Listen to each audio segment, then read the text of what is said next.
drop myself. That's what I was trying to do. I was trying to come in here and change my capture. Full overlap going on. Let's see.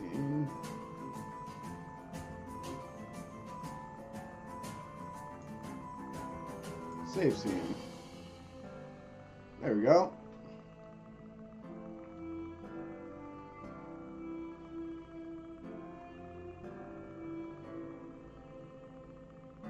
Alright. Stop worrying about it and just moving on here.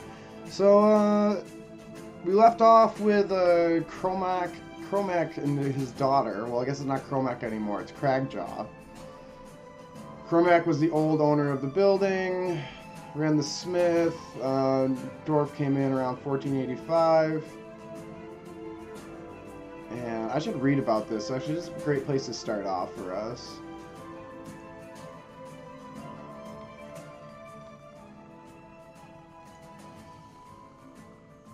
We know this is the dwarf, makes utilitarian items. I love the saying that comes along with it. But let's check out, because this is pretty much the last bit of... Oh, there's a lot of going on in here.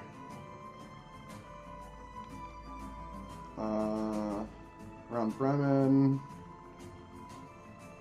The Harper agent Arun received a shipment of silver weapons.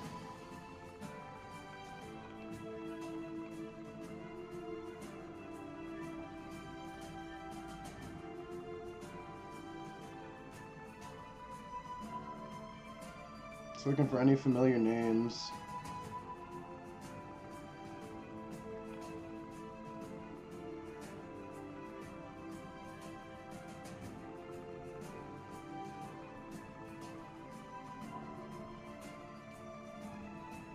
Hi there, thanks for coming back. Sorry about that, I was just trying to edit the scene quick and I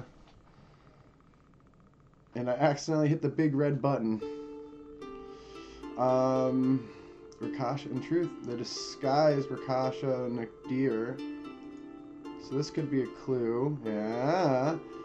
Darendar Gweth was the head priest of Tempest and Daggerford. Darendar was a soldier in Waterdeep's militia, but retired after a skirmish, in which most of the company was slaughtered. His life was saved only by the intervention of his friend and fellow Tempest worshipper, Alwyn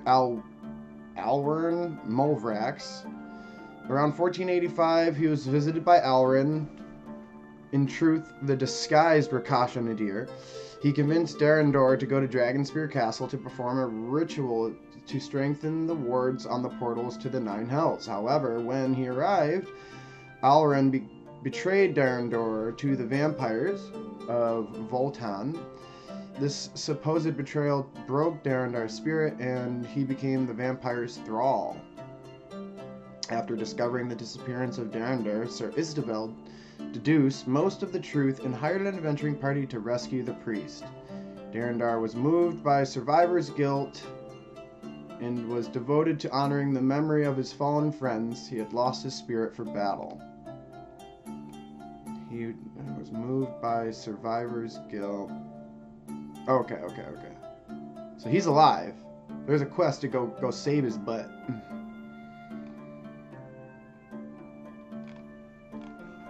We'll see if this name's on my list here.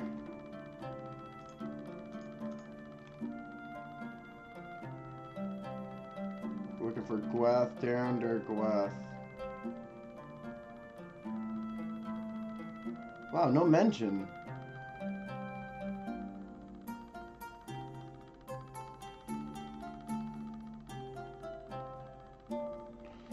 Interesting. Let's check over here.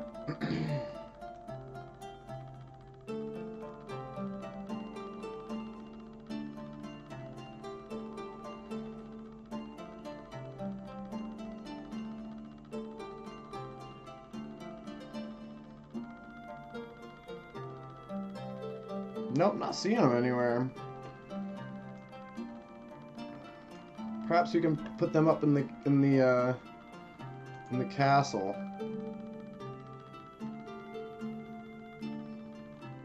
Is there?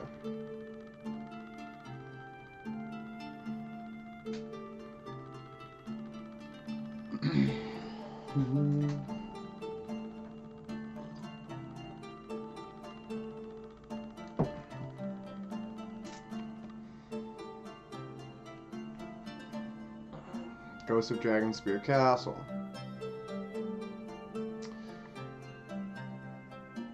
So I need to put this dude up somewhere.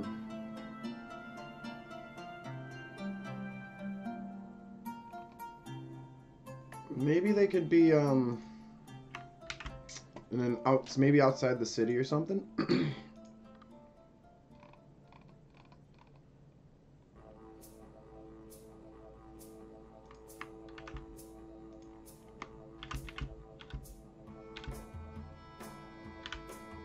Darendor, Glath. Okay.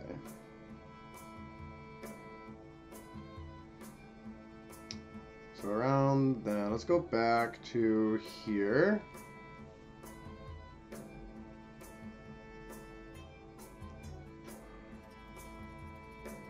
Nadir was a Rakasha. Around 1460, Nadir infiltrated the royal court in Cormier. And killed several nobles. It was defeated by an adventuring party led by Istavel. The Rakasha managed to kill Istavel's squire, but was eventually killed and sent back to the Hells. Okay.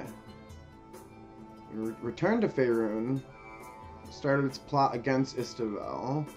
Around 1480, located the town of Daggerford and devised a plot to manipulate the schemes of the Red Wizards of Thay to obtain several elemental keys from that region. First posing as the dead Red Wizard Arvik, Nadir manipulated a black dragon to obtain the water key. Later, still posing as Zaltos, it went to Mount Ilfarn to help Arvik's apprentice in locating the hammer of Derwin's Stonecarver, which was needed for obtaining the fire key. In the meantime, Nadir unveiled the betrayal of Scannon Tolker. See that is lastly manipulating Darendor Gweth. Nadir attracted Sir Istavel to Dragonspear Castle, where, with the help of the vampire cabal, he plotted to reopen a gate to the Nine Hells and gain his ultimate revenge. But I believe that would be... We'll go look at where Sir Istavel is around this time. Let's see if he's here. And this is like also very, very true, as I might have... This is 1485, so I could let it slide as past. But, I mean, 15 years, it'd still be relevant, and, like, it would be... Like, there would still be, like, things going on around these people that are playing in Daggerford. They're not going to be the only players in the story. They're the only ones we're listening to, talking to, and watching through their story, right? But they still might have their other adventuring parties in the city as well. And if they're talking to important people that,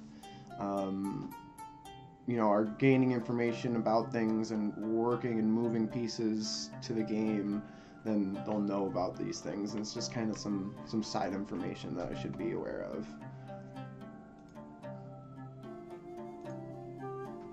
Let's see. Was a Red Wizard of Thay and a necromancer residing in Ilfarn around 1480. Came to believe that Arvik Zaltos and his other apprentices persuaded the secret of the elemental keys in order to overthrow Zaztam, so she planned to undermine their efforts and afterwards reported to Tam. However, Scannon was unveiled by the returning Arvik. In truth, disguised as Rakasha. Was unveiled by...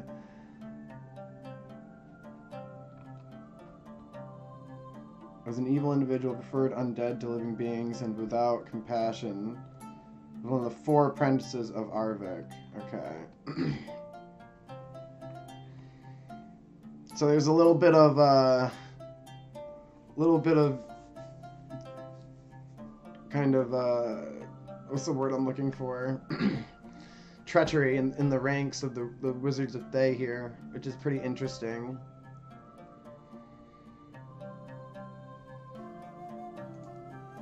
Okay, so Nadir is kind of like a neutral evil, like a chaotic evil. It's just really just bringing in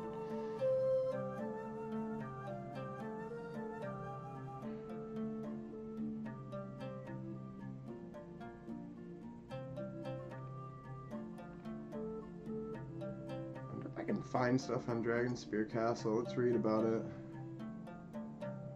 Castle in the High Moors.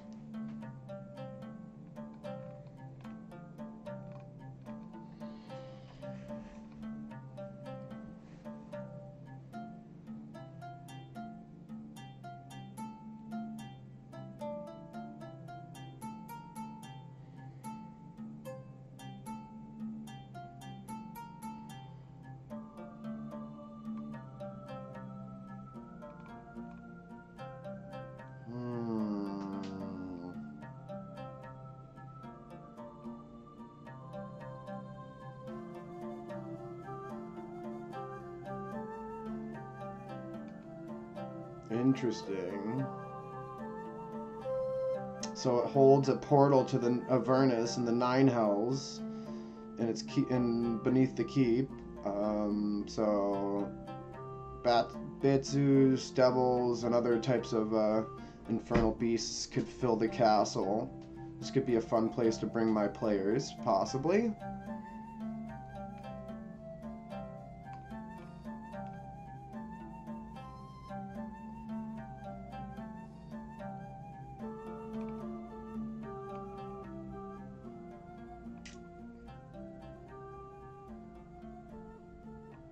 Let's see, I'm trying to skip back to where my time zone is.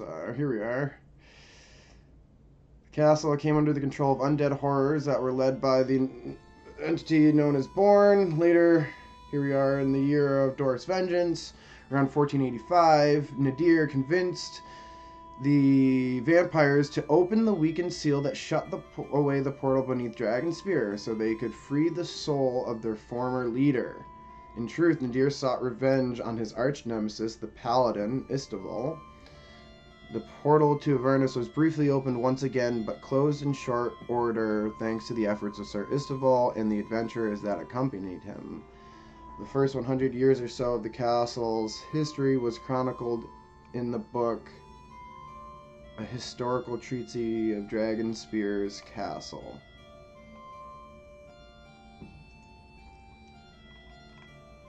Was a book that outlined the history.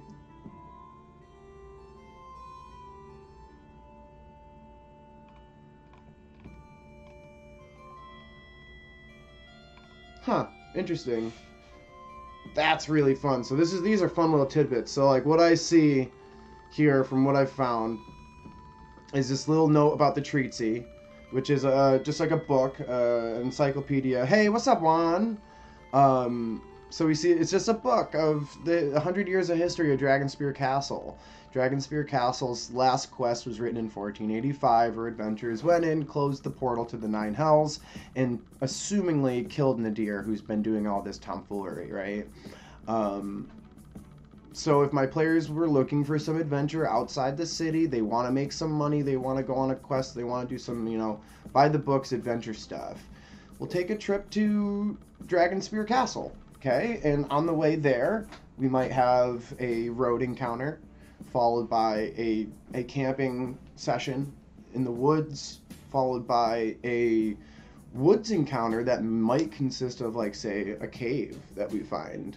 A cave that has some trolls in it, right? And if the players want to go in and fight these trolls and clear them off of the countryside, they might find the historical treatise to Dragonspear Castle, which has been foretold to be carried there by a crusader who died in a small cave infested with cave trolls, right? So this little tidbit is now a legendary artifact that I can give to my players inside a cave that they just fought with a pile of gold and some weapons.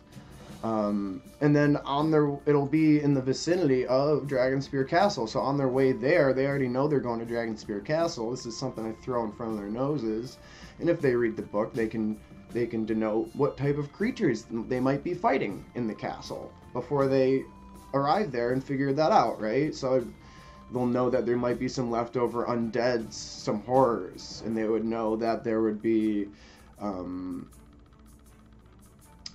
devils and infernal type creatures as well.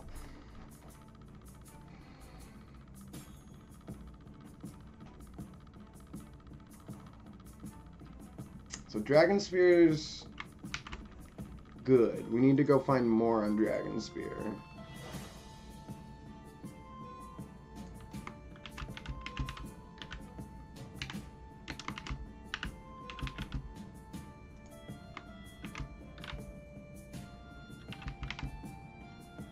Quest.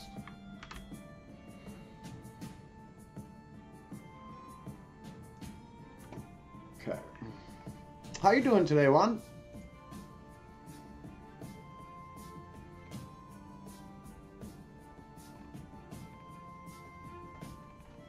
I wonder if I can find...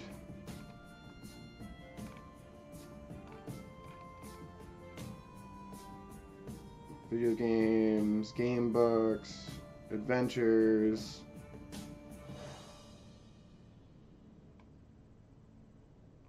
Card games.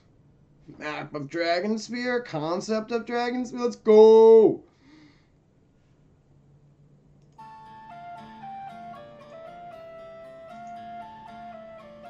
There it is.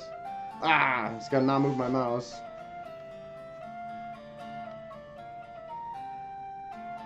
Dude, the brain isn't fun sometimes.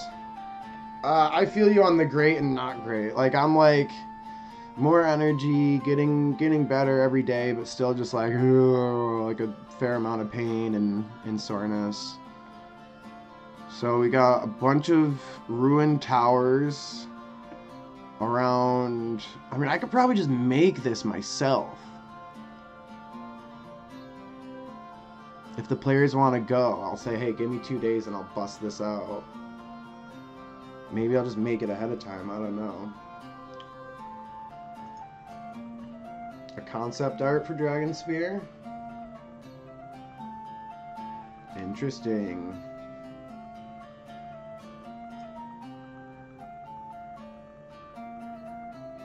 Interesting.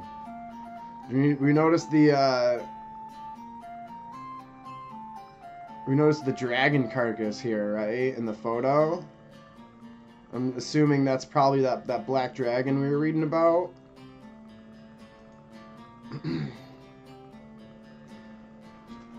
A 5th edition Dungeons & Dragons adventure.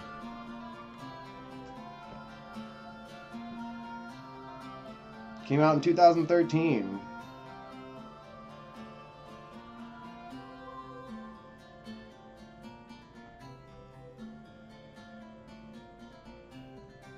Honestly, like, it might be pretty dope for me to just grab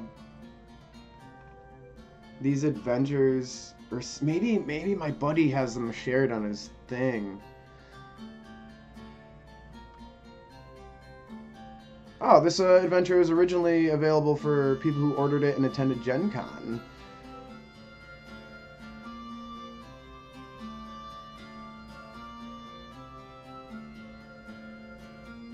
Interesting. I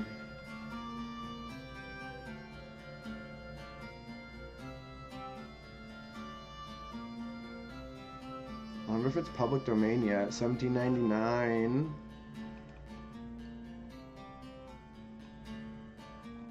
I'm broke, but maybe this could be a goal for like later in my career for this. I could grab the modules that exist around Daggerford.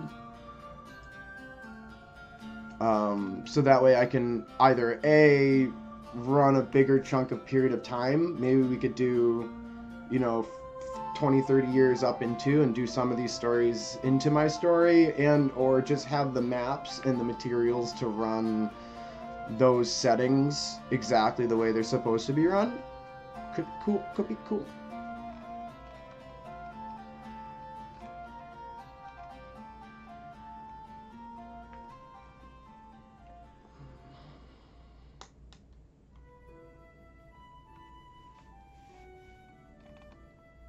Oh, this is cool. We can go and look at what type of items are there.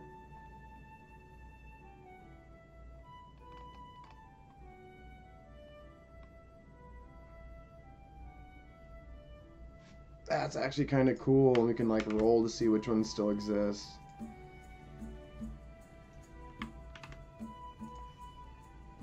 Alright. Locations. Yeah, so like also like it. If I was to obtain stuff like that, I'd be able to gain information more deeply pertaining to Flotian Estates and Morning Glow Tower, which are places that exist. Chapter 1 Daggerford campaign, how to play.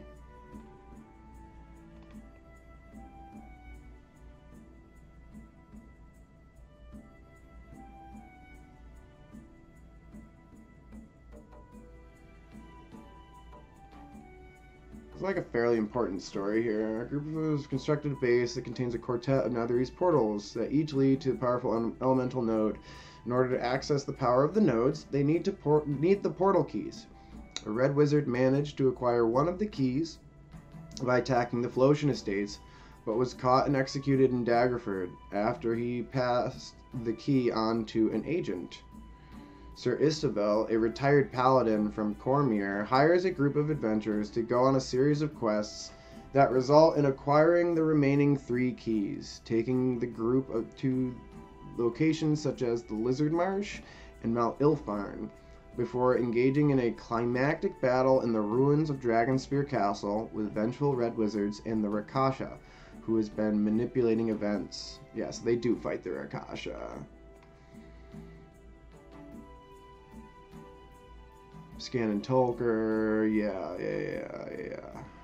Luke Sunbury, yeah, so some very important characters over here that are important for my story, but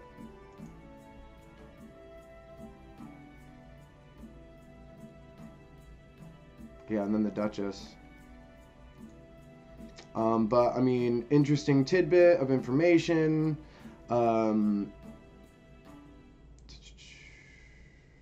A red wizard managed to acquire one of the keys by attacking the Flotian Estates, and then was caught and executed in Daggerford after he passed the key on to an agent.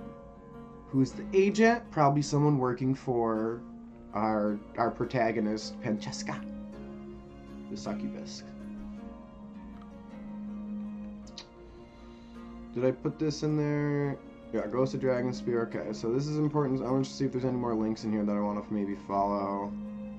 Netherese portals. The portals are down and closed. Nadir's killed. Yeah, and one day hopefully I'll grab this adventure. I would love to actually see the chapter 1's curious to me. It's a Daggerford campaign. So what do they have kind of in store for their campaign? I know it's not going to be as expansive or homebrew as mine, which is, you know, a lot of the work. This is all the stories that kind of include Daggerford are the starting point, and you leave. Nothing really zooms in on what's going on there. So let's go back. Let's retrace our steps here. Game books. Advanced Dungeons and Dragons.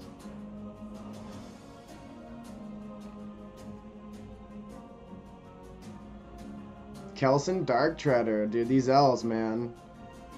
So, like, this is my thing. Is like, I would love to just, like, read through these adventures so I can have that headcanon of these elves that live for so long, you know? I can know their stories.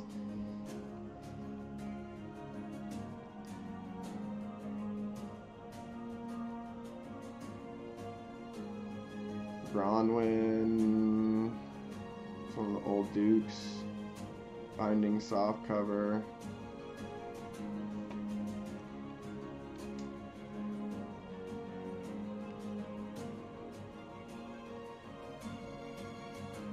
Okay, I mean, maybe we'll just read this part. Now you can experience, blah, blah, blah. Oh, that's an advertisement. Hit points, skill points, yada, yada, blah, blah, blah, blah, blah, blah. This isn't a satanic worship game. In Spawn of Dragonspear, you, Kelson Darktreader, must discover the source of the evil emanating from Dread Dragonspear Castle and put an end to it all. Oh, you play as Kelson Darktreader there. And maybe that's a picture of him. Interesting. Just want to go down here. Is there any maps? My last thing is I'm just gonna Google some maps. Baldur's Gate, Siege of Dragonspear. This is a game.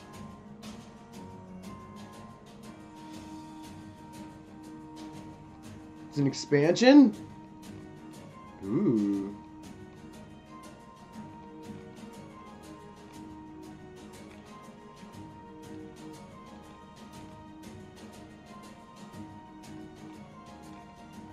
Well, the old Baldur's Gates. It does exist in Dragonfire, I guess.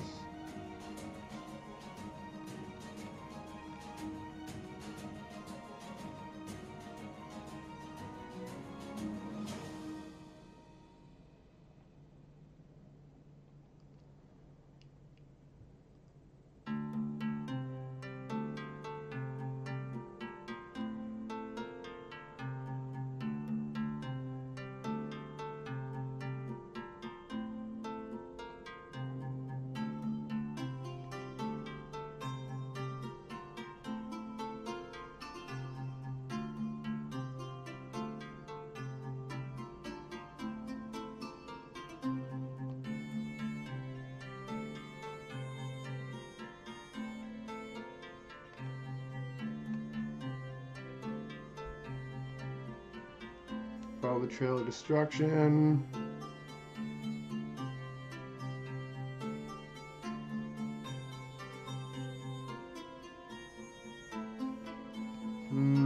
Chaos and Troll Claws. Yeah, this is all important stuff for me to be reading. Ooh, there's a lot. I believe I've already read this before. This is where I got like Pancheska and all that stuff. Lady Morwen, this is where I found out where she is. Oh, look at all the items that exist in this adventure.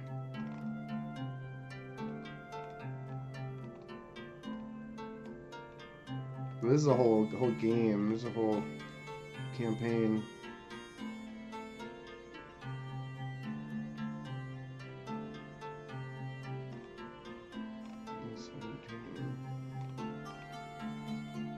Dragonfire Hidden Treasures. And adventure packs. Just expansions. Okay, more expansions.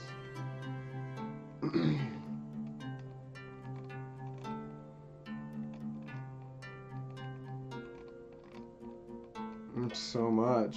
Wow, dude, they did so much. Oh, there's a little map of where all the expansions are.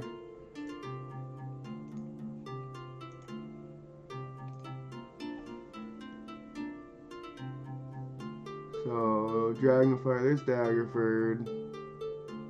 Dragonspear Castle to the south.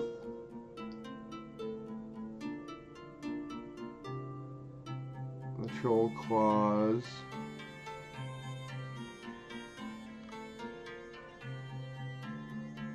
Okay. The Sea of Shadows, whatever. Don't care about that. 5, 6. Probably don't care about that. Ravaging the Sword Coast. That's down by Baldur's Gate. We don't care about that. And 8's up here. So just these two might be important to me.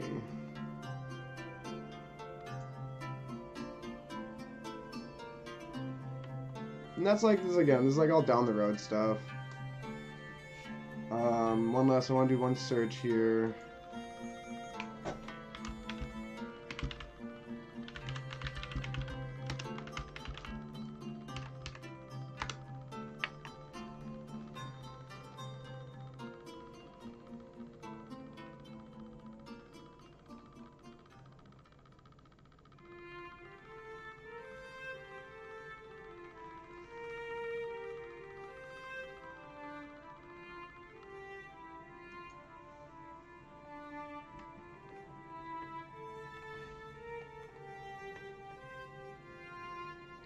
D20 pub.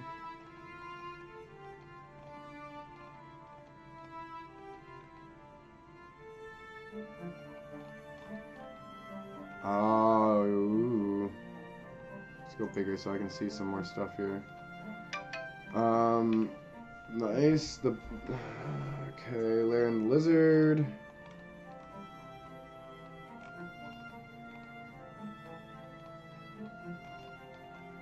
This could be some High Moor stuff.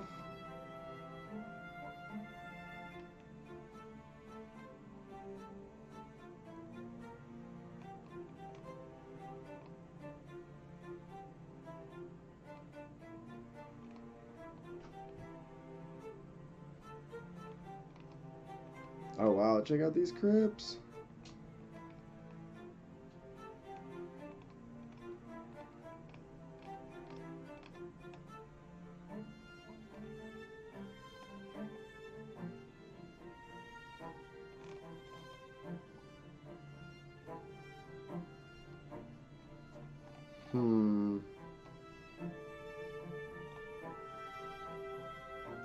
So those might be adventure modules, but it's not the Dragonspear Castle itself. Let's look at this one.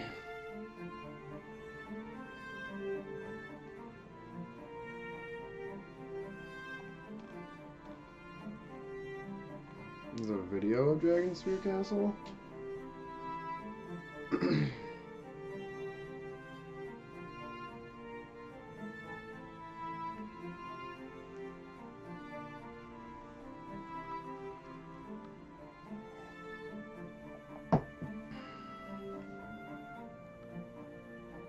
Alright, okay, we just watched it? Come on.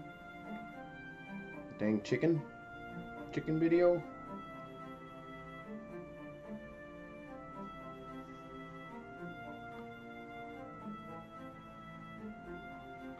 Oh my. Nobody wants to play your game.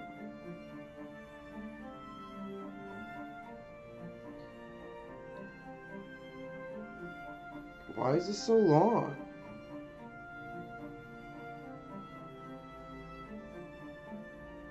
There's no skip button. This is horrible.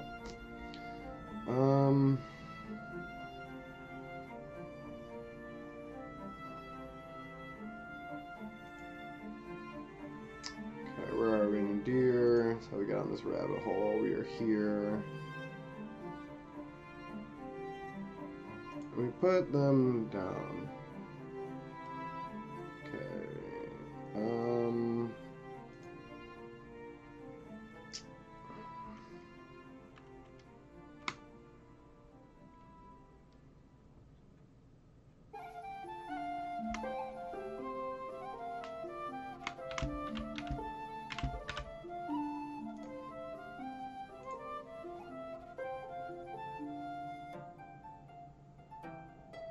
My goodness. Let's see.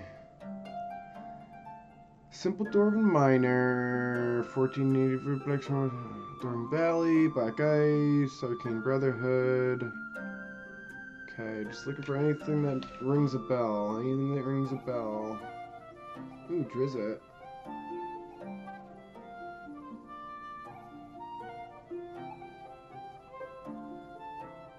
The Dales descended into chaos and war. Where are the Dales? Drought continued in South Faerun. The Great Rain begun over the Sea of Fallen Stars at the start of autumn.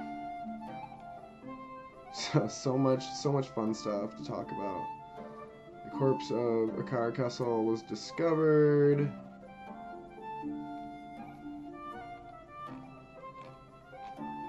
Like, thank you, person, whomever decided to compromise all that stuff for me. Appreciate it. So that stuff I'll just, like, once I have stuff more prepared and we're closer to beginning the campaign, I'll probably read to just, you know, again, get my own headcanon up to sniff. I guess we kind of have to watch this video, sadly. Ridiculous.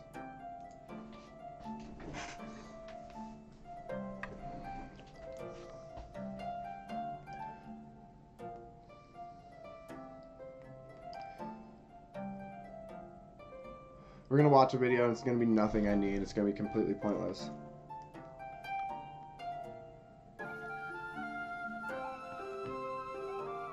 Calling it. Calling it. Here we go.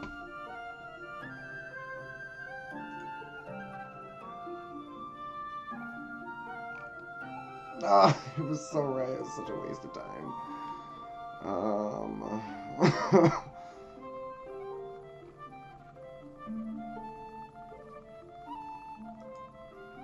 Roll 20 compatible maps. 2020.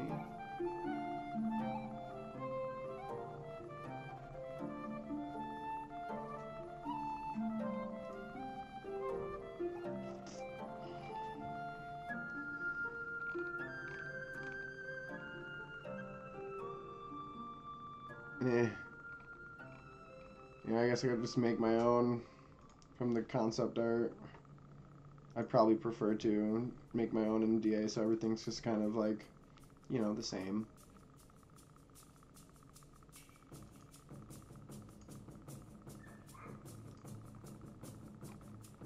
Alright, let's get back up to where we were here. We're almost through this this character list. Throvar Cragjaw.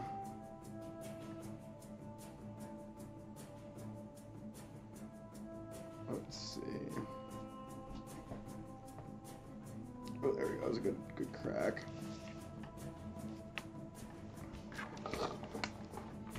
Gotta type now.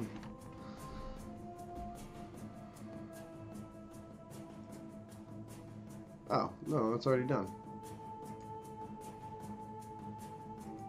Kyrie, a half-old, half-elf. Hybrid nobles. Shoot Carl across, twirl. Okay.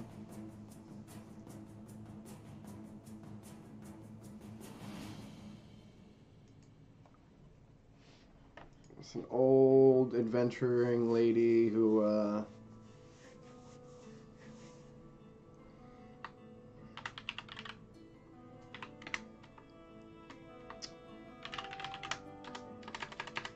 plane, forward,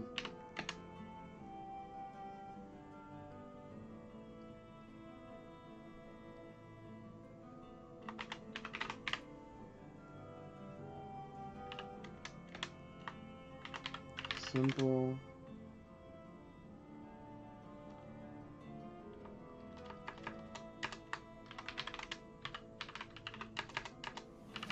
and pull back.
Let's see, where she live? 120.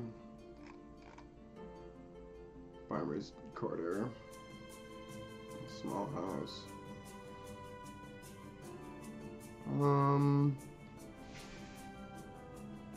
Let's actually find 120.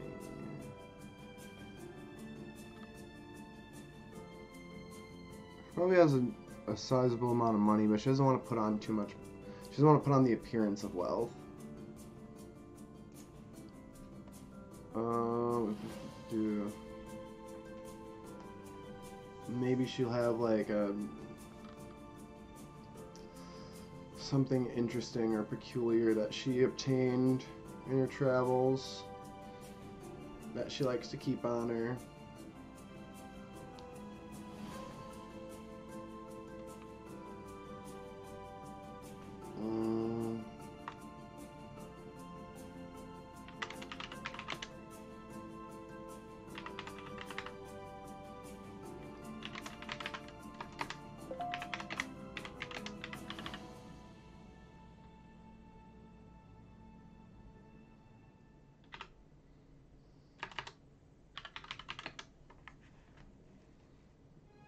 An apron, yeah, maybe she likes to bake in her spare time now.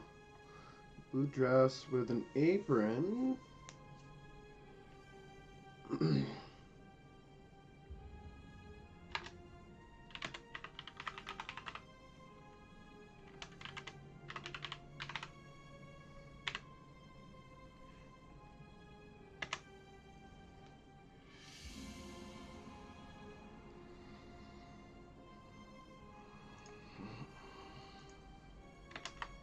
And that's, yeah, that could be funny too.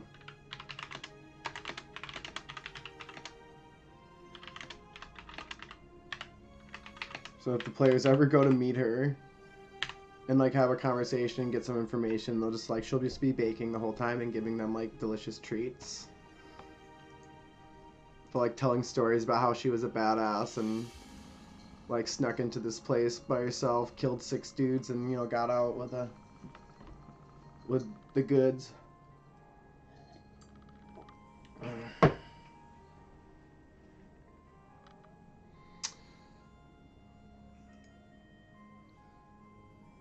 A Swansea is militia.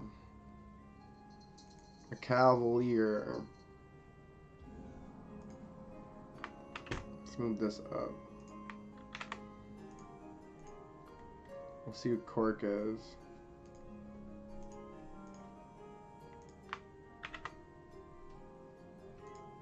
Harry, okay, I'll let you in, dude. One moment. If you cause trouble, you're banished. Yeah, you better not. Better not cause no trouble. Come sit up in your old bedski here. Take a little nap-o. Cork was a warrior and adventurer inhabiting the city of Daggerford in the western heartlands. Mid to late, so we could use him. His home was located in the northwest corner. He was friends with Maelwyn and often went adventuring with him. He was in a romantic relationship with a Swansea and wished to marry her, but the elf resisted his proposal because he was a short-lived human. Oh, nice. This is an active romance plot for us. We love it. Maelwyn.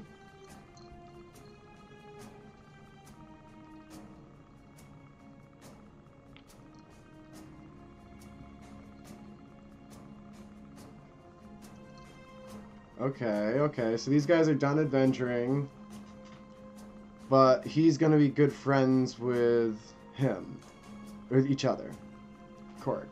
So I should gotta go back and find Maelwyn, who I've already wrote. Let's pick Cork's last name, Cork Yeoman.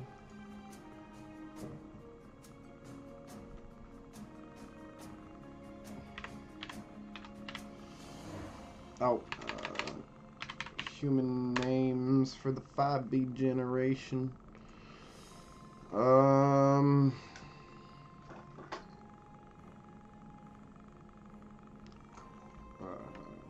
Easy does it. Easy does it.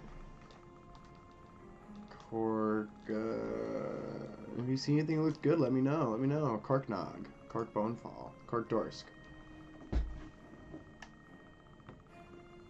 Cork Sterngleam.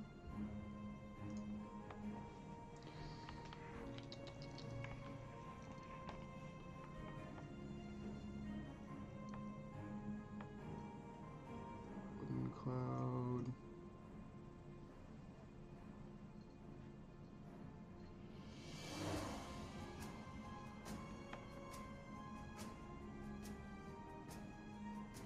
Fine, if you don't want me to pet you, that's fine. You don't have to get upset about it.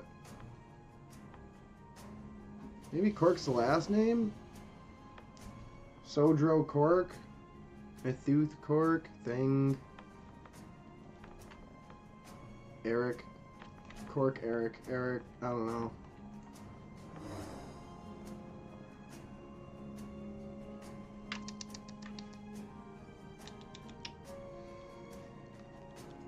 Don't attack that. Stop attacking that. That's not a thing to attack. Cut it out. Why are you attacking that?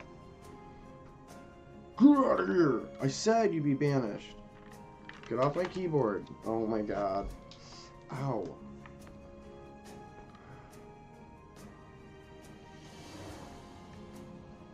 This cat is bad for my health. Ow.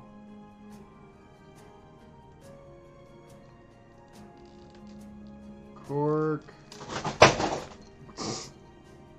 Yeah, you scaredy cat. Cork broth, cork show. I don't know, this isn't helping me. This isn't helping.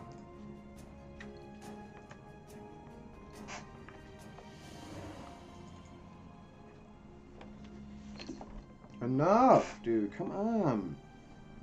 Stop attacking everything in front of you. Specifically my stuff. In me. I'm just gonna, this is the thing. It's like the cat just can't handle life right now. And requires banishment.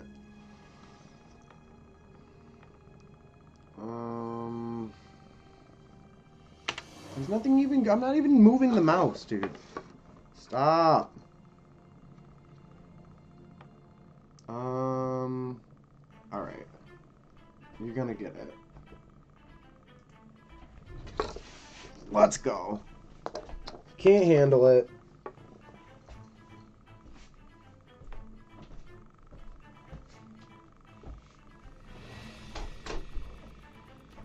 Can't handle the pressure, man.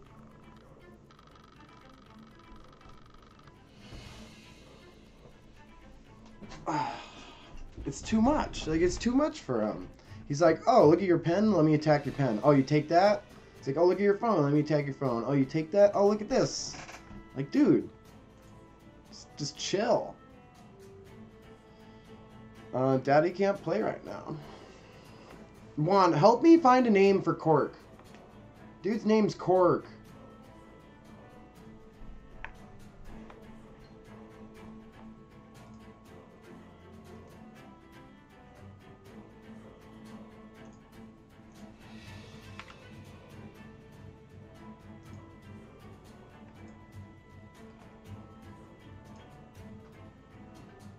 Kyrie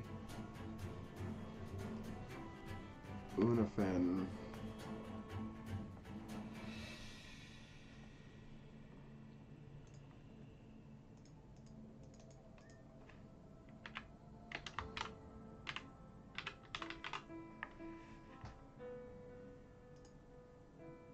Corkscrew? That's not helping.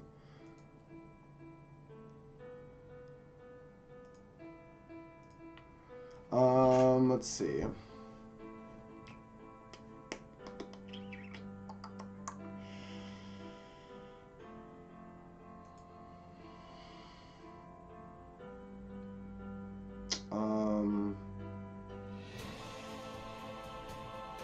Harris?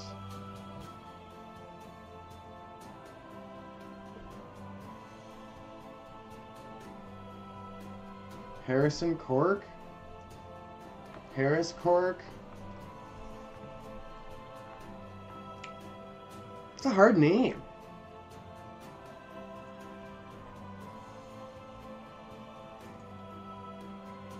Maybe just pick another name for him and Cork's his nickname.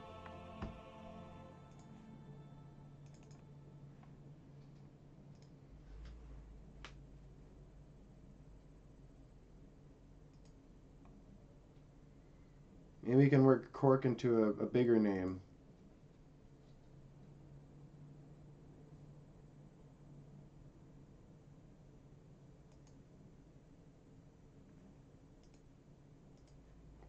A bigger name, not Corkscrew.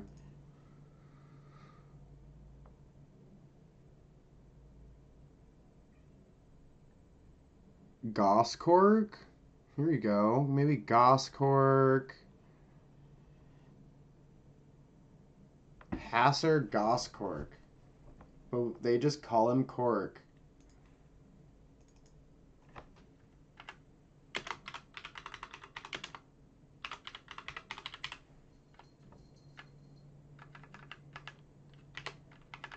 This will be his nickname.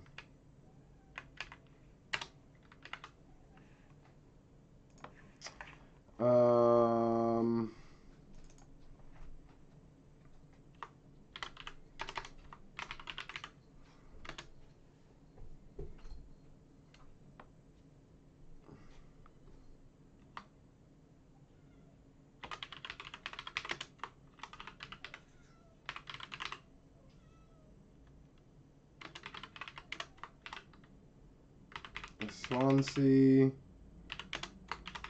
best friends with Malwyn.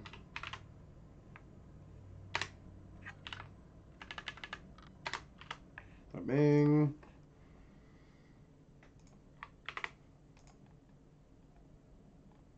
Malwyn's way up here, I believe.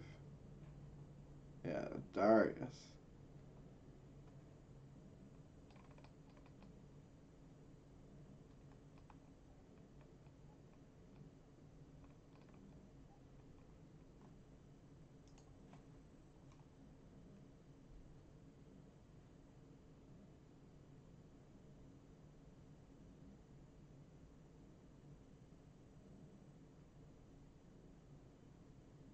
I gotta change this story a little bit.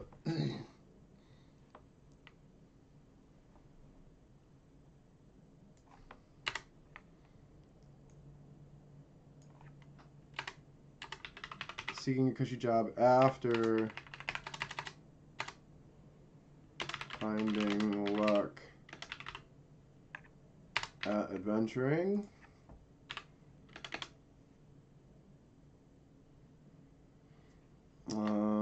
Best friends with Quirk.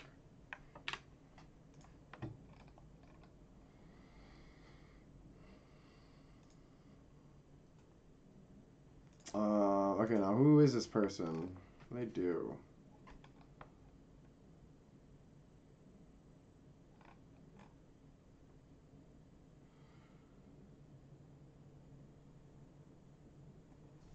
A retired adventurer.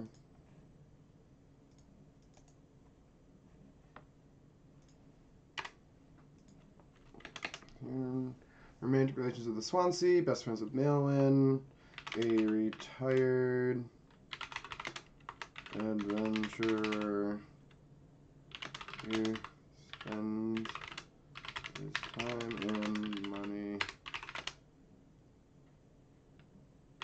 doting over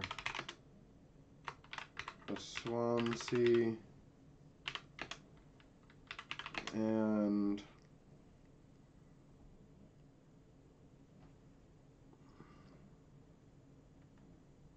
Knights on the Town.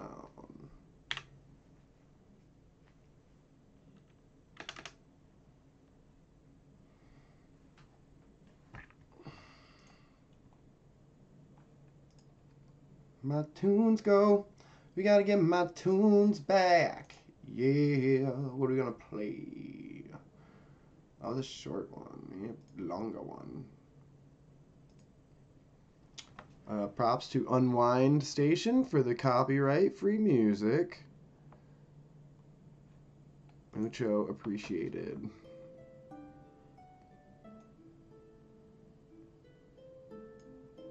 Please consider supporting us on Patreon, everybody.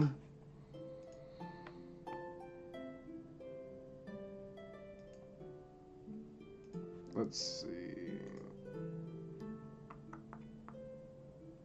Cork. Cork doesn't have much going on for him here. So he's just like, it's a retired adventurer.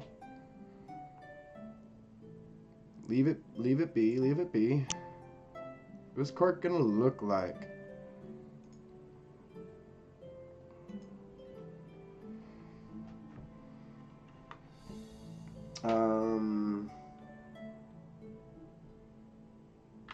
Fun, charismatic, loyal. Let's see, what does he look like?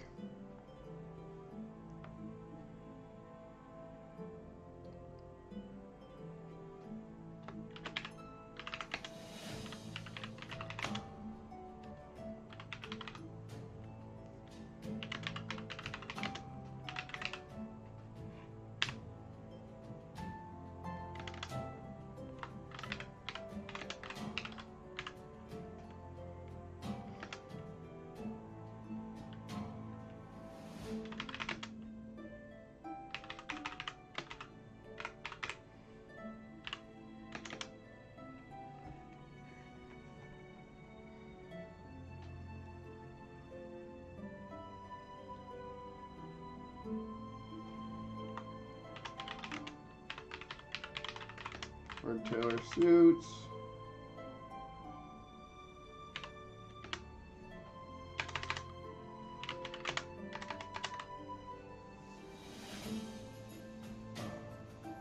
Let's see.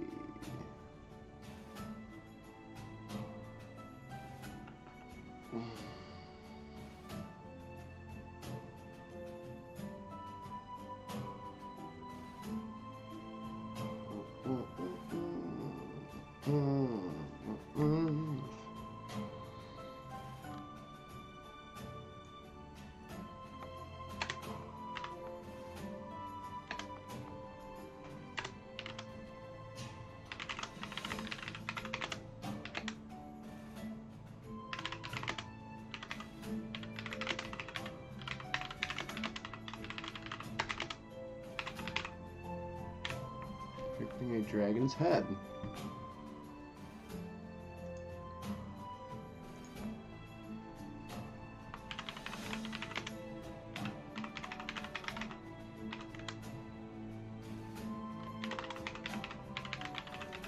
Possibly this would be one of the people that might be an adventurer for me. These could be like past players, I guess they would essentially be. People who played the game before us. All of our dads who taught us how to play, you know? A notable adventurer.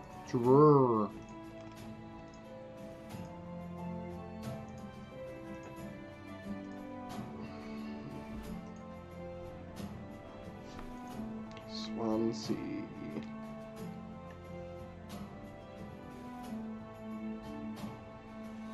Is a half elf. Is she half elf or is she full elf? She's a full blown out moon elf.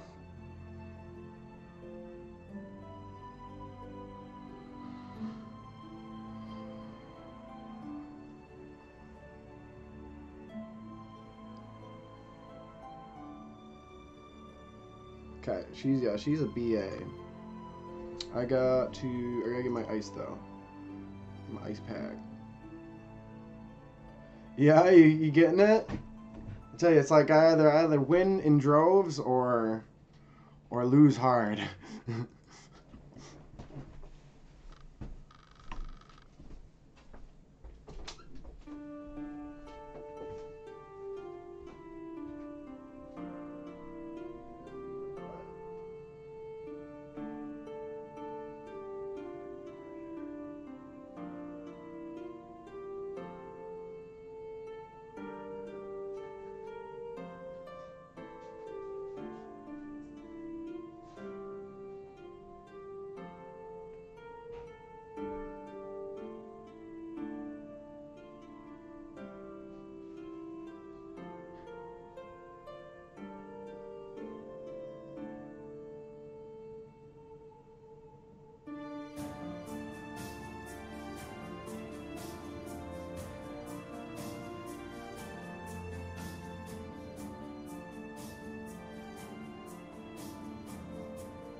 How do you mean co-creation space?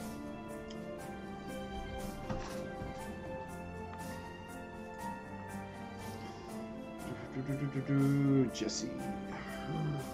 Swansea. Muno.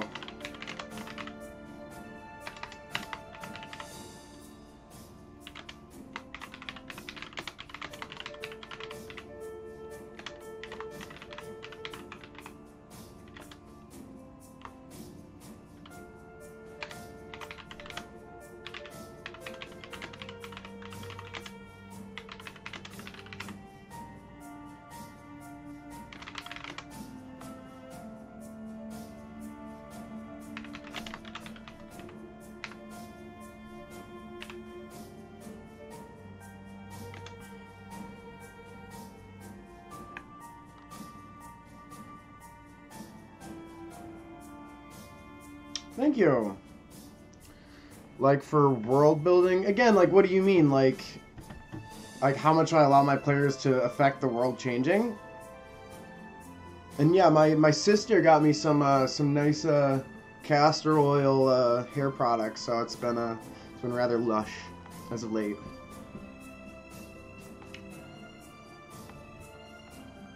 But to your question, do you mean like world provide what happens in the world, like the story, allowing things to change? How much manipulation do I allow them to have?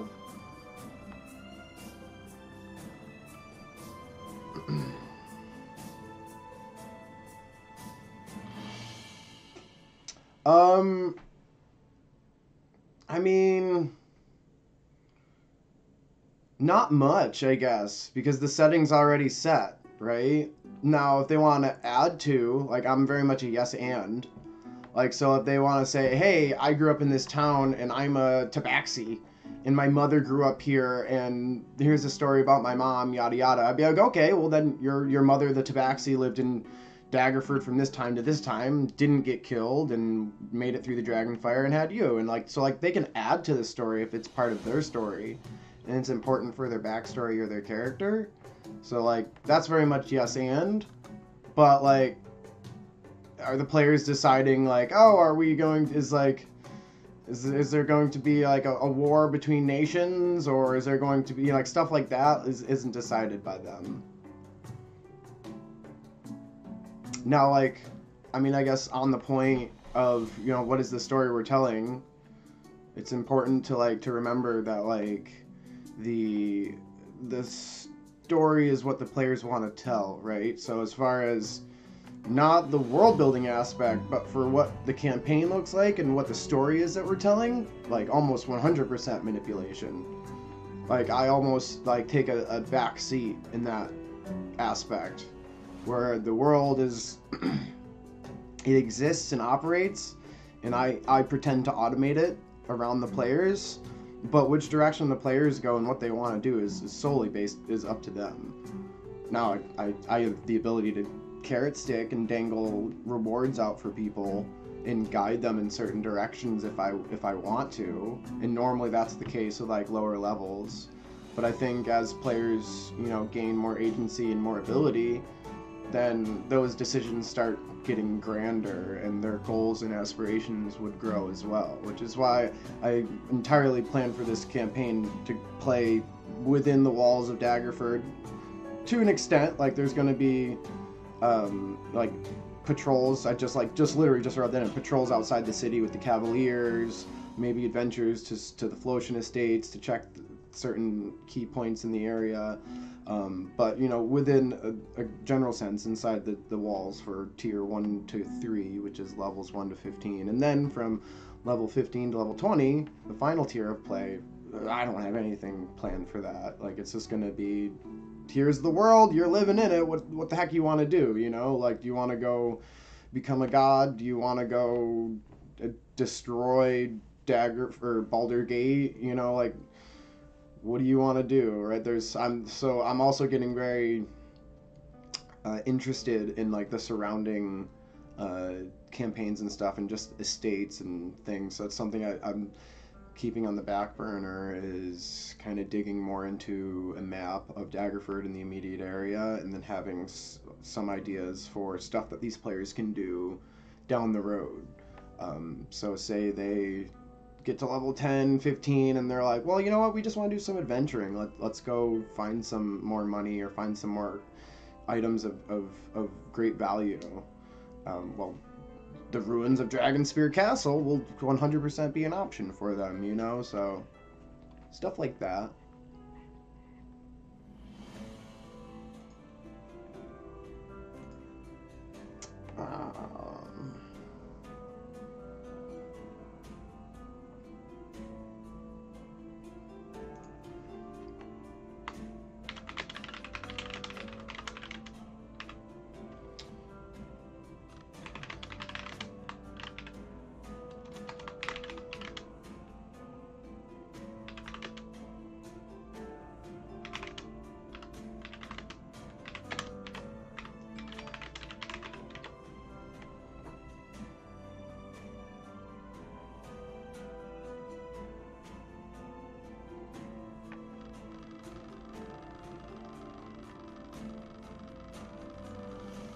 So I mean, this is like very much I'm creating something and advertising it to my players and finding people that'll want to play something here in Daggerford. But you know, when you have a party kind of already formulated or together, a lot of times there can be a discussion and a back and forth over like, hey, I'm gonna go and prepare some stuff for us. Like, what do you want? You know, what are you interested in? But this is kind of this has been a goal of mine. I want to kind of create a campaign and an internal system of my own that kind of can be rerun and replayed many times and have many different faces and is like its own homebrew setting in its own accord. And what it'll do, I think it'll, as I run it 1 to 20 and I get players that want to venture out and go maybe say do something different outside of the city, it'll task me with learning a small tidbit of a different part of 5e story. So I'm just obtaining another, you know, pillar of storytelling, you know, slowly but surely.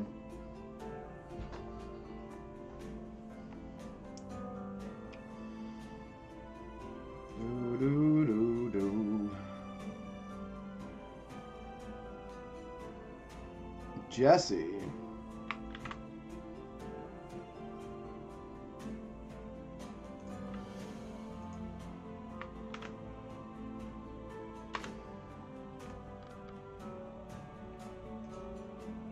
Ooh, a warrior guard.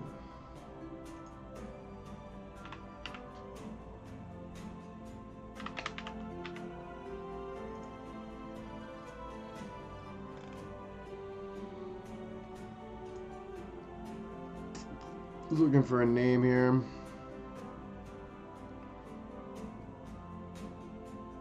Swansea Lunar Cloud. You're a moon elf.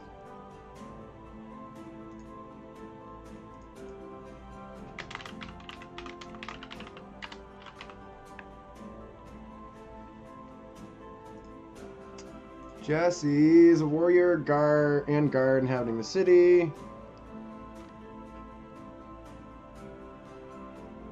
By setting up watches and training troops. Her home was located in the northwest corner of Daggerford. Before coming to Daggerford, was a well-liked guard in Amphail until an injury to her shield hand forced her to retire. Oh, she trains. Chaotic good. Oh, yeah, that's fun.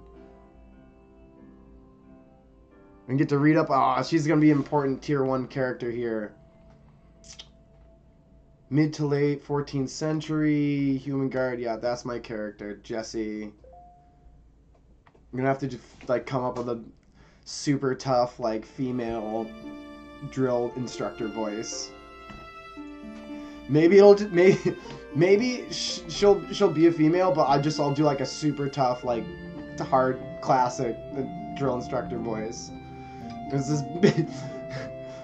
this big guy yelling at you.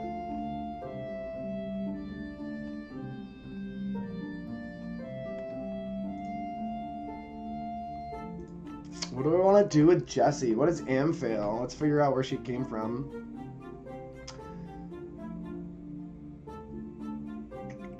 A village north of Waterdeep.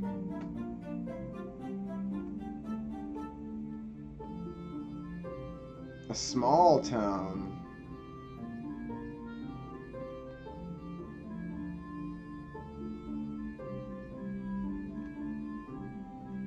So she worked at Waterdeep as a guard at Waterdeep. Outstanding horses.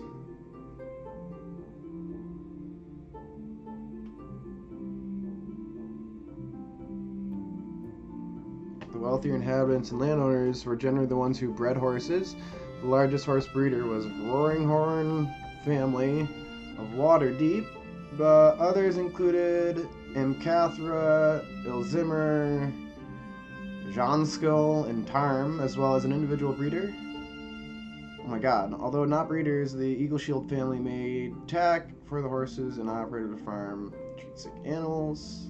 No standing militia of its own, but benefited from Waterhavian guards who patrolled from Raslantar. The spirit of Amphail, the just, called the ghost of Amphail, was said to patrol the streets.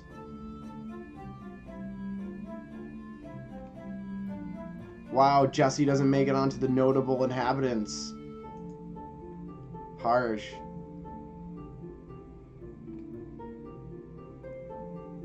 Slender. Oh, so that's a very small. Okay, so they just patrolled the road here, just north of Waterdeep.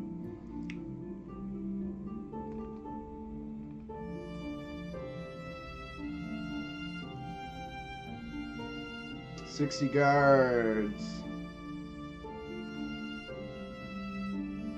They fought vagabonds, doppelgangers, hungry monsters.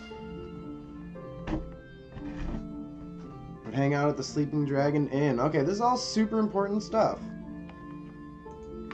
for her character. And this character is going to become really important for Tier 1, so I should make it Tier 1 color, because that was Swansea is Tier 1. I've been waiting to make another cell color. Tier 1, Tier 1, Tier 1, Tier 1. Purple. Purple for the tier that we're playing. Let's see, Cork, Hissy, Cork, Hissy. What's Jessie's name going to be?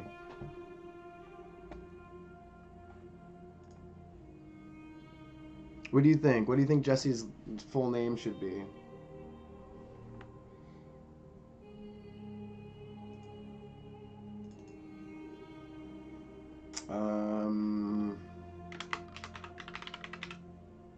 Jessica?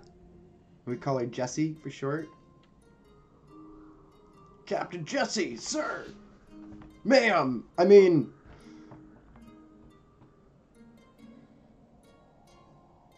Her number one job is making men uncomfortable. She does it at work, and she also does it at the bar. After work. Jessie J.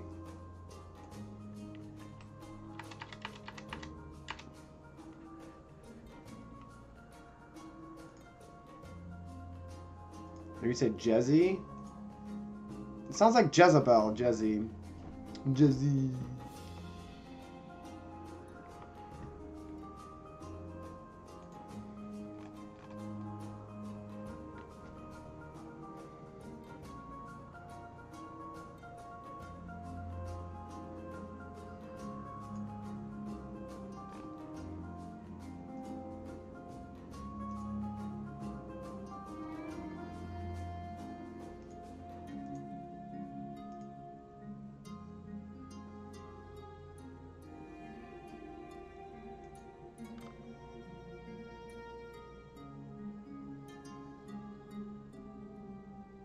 Maybe her name's like really long and like fancy, and that's why she calls herself Captain Jessie. Like maybe it's like Jezelyn Aubrienne. Jezelyn Hubertine. Hubertine. Constanza.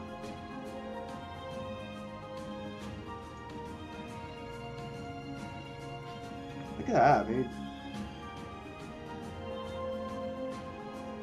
Some big, wordy name.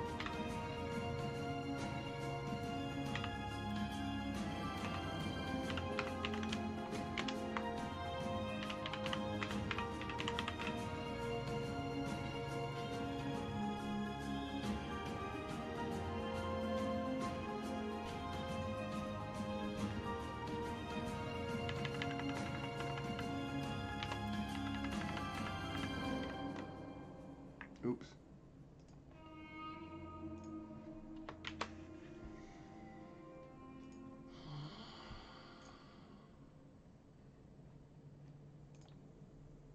Did Slanter.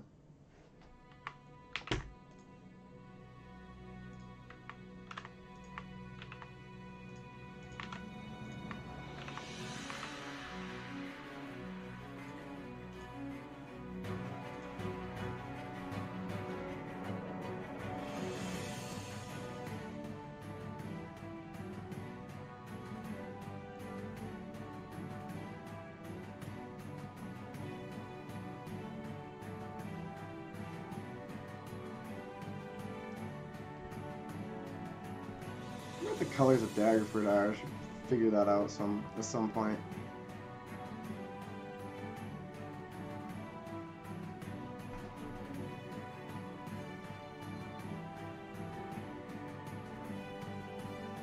Okay.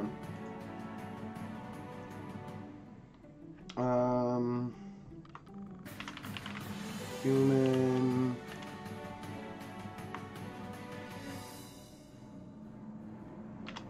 Hails from Anvil was a Havian guard who were trolls in the north.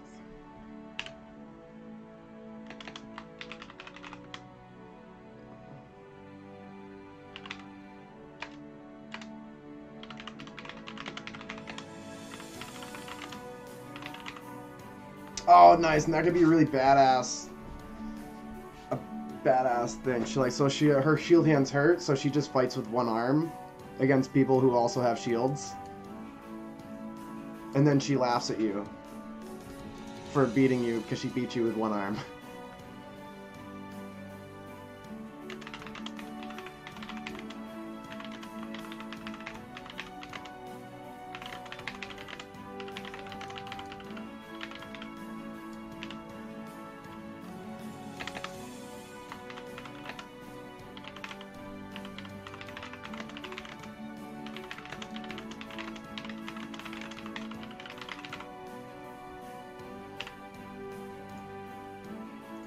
Let's see.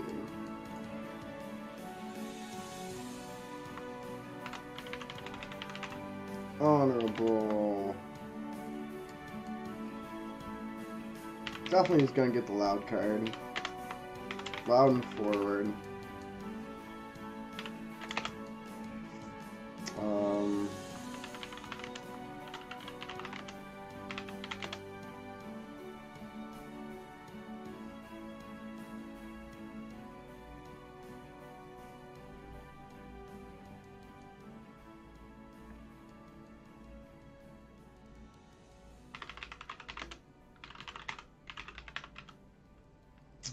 Let's keep it short.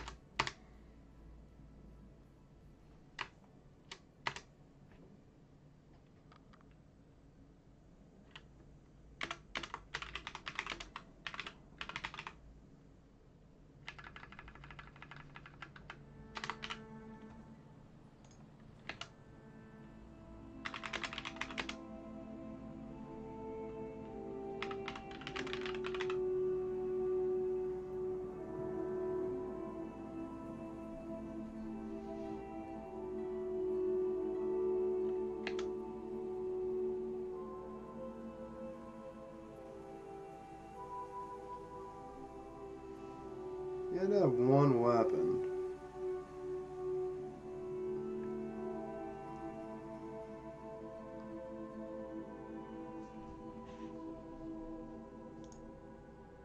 Large stature, she wore full plate.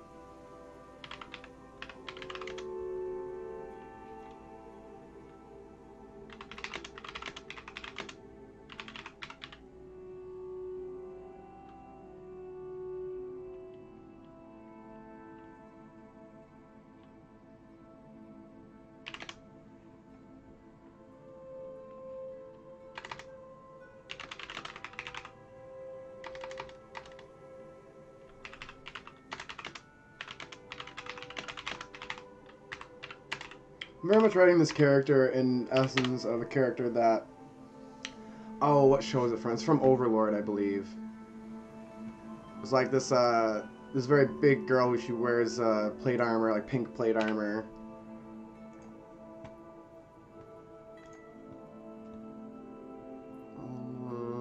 Let's see.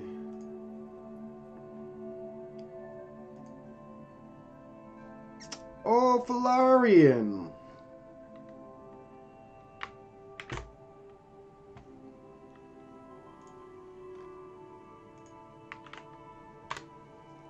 Oh, Felarian.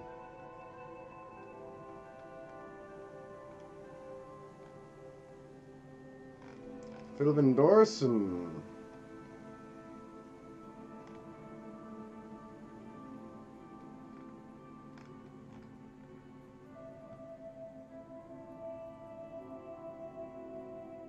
So many Flotians!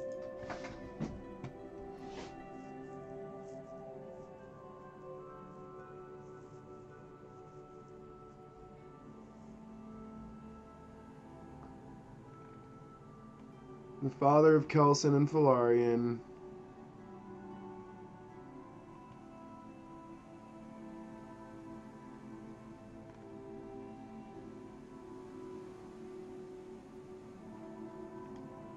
So he's supposed to be dead. A thief, wizard, fighter from my own heart.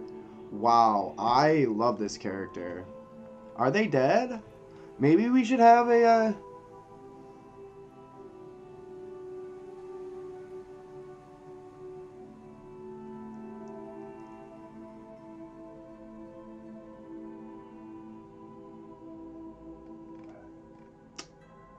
Gamebooks are reference only from Spawn of Dragon Spear. I get to find out more about them. That's a long time ago. They were presumed dead. Presumed dead after 1468. Just take that. That's fine. They're dead. The house is empty. We're not going to remove it from the page. We're going to go down here. Go down here. We're going to put it here. Quest. Flotian Estate? Maybe he's like a haunting, or like a ghost or a wraith or something at the Flotian Estate. Maybe he went back on his own accord to reclaim his thing. Maybe he frequently disappeared from the town multiple times. Until he never, then one time he just never came back. Right?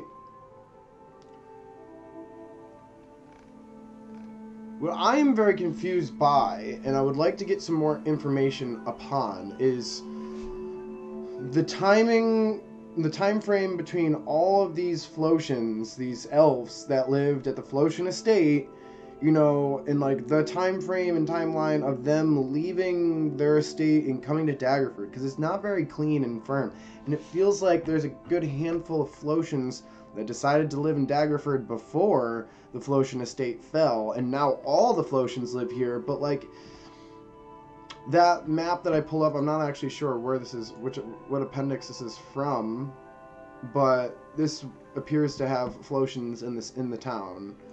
So some of the Flotians would presumably be alive. This one is literally presumed dead, so that's cool. Moving on from him. Zoop. We're getting close. We're getting close. We have an empty house here.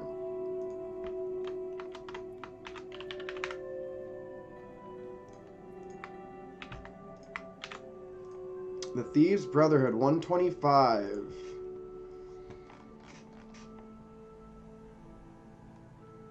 See, and this is my deal. It's like, yo, Thieves' Brotherhood is a really cool concept and idea. And do I want that to be just this little tiny blue house? Or do I want it to be like a big thing? Also, I mean, the network is working very well here. Maybe we'll change this, and we'll call it the Rogues Guild. So it's a place for rogues to learn their trade. You can get some black market stuff if you say the right things, and it's also a front for the Thieves' Brotherhood, which is the actual name of their organization.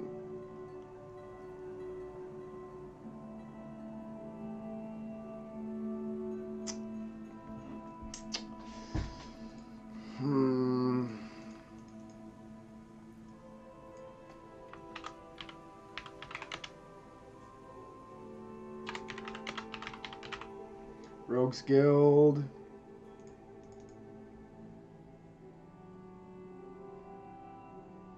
General Store.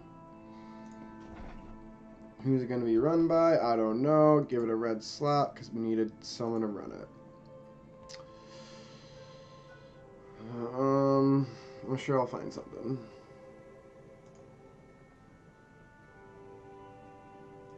Kazulo?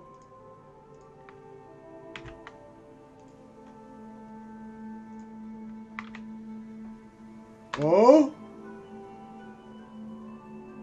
Oh, they exist. Everybody exists. I love it. Was a powerful gnome illusionist inhabiting the city of Daggerford. Chaotic neutral. Ooh, whoa, level 17. Considered to be a master of illusion magic. Used his skill to create an annual display of elaborate illusions as a form of entertainment for the citizens of Daggerford for a modest fee of 2 silver pieces per person. His home was located in the northwest corner of Daggerford along Fields Lane.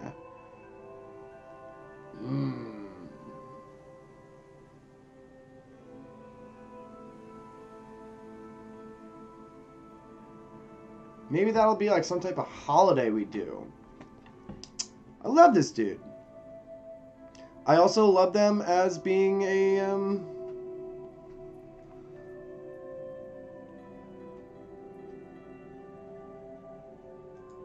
it's a wizardly name we can give to him. It has to do with illusions. Conjurer.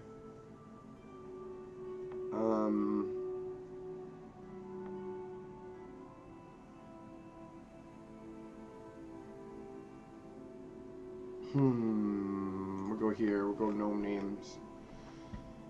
Gnome names.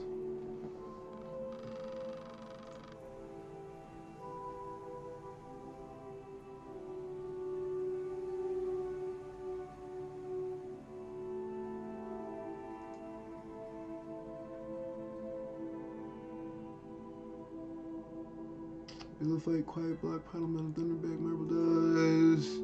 Tockle doggle. Belly diggles deep brand. Conjure dwaddle. Maybe that's a good one. We'll do conjure dwaddle. Kazoodalo. Conjure dwaddle.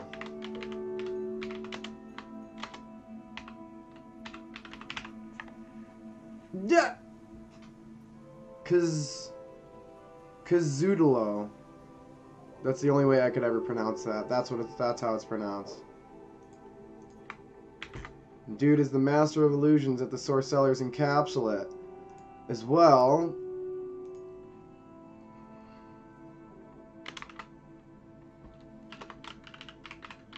as once a year, there's a big old shindig, like we'll call it like the winter solstice or something, and like, or the summer solstice party of the town, and the dude like puts up a stand and puts up an illusion thing. We can make a really fun event out of that. That's a really cool, just little tidbit.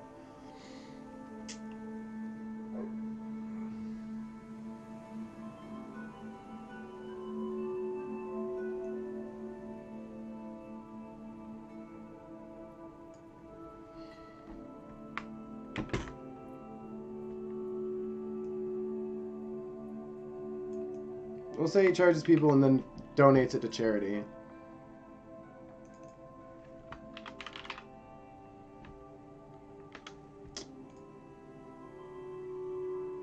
We'll be a younger gnome. They're not an old geese.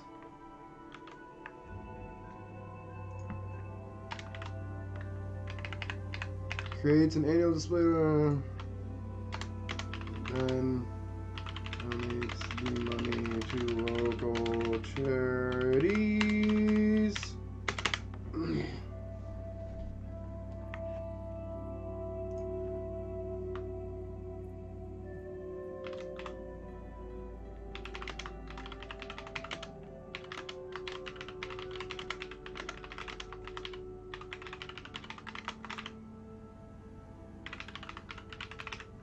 Seller's Encapsulate. And I think they're not going to know too much about the world and stuff. They're fairly young.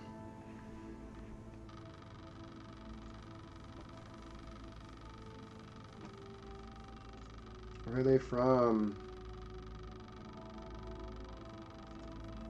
Where's Downbeer Vale? It's a big, yeah, this whole vale.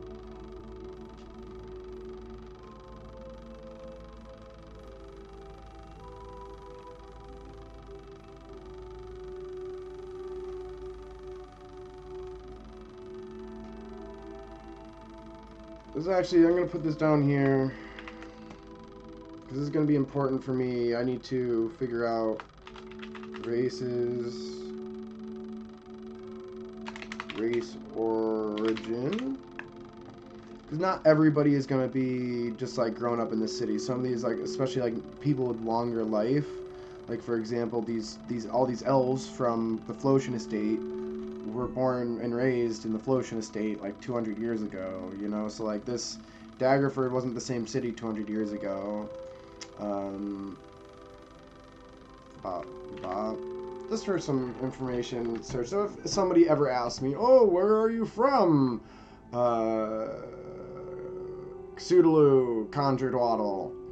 I'm like, oh, well, I grew up in Delambere Vale, you know, something like that. I don't know.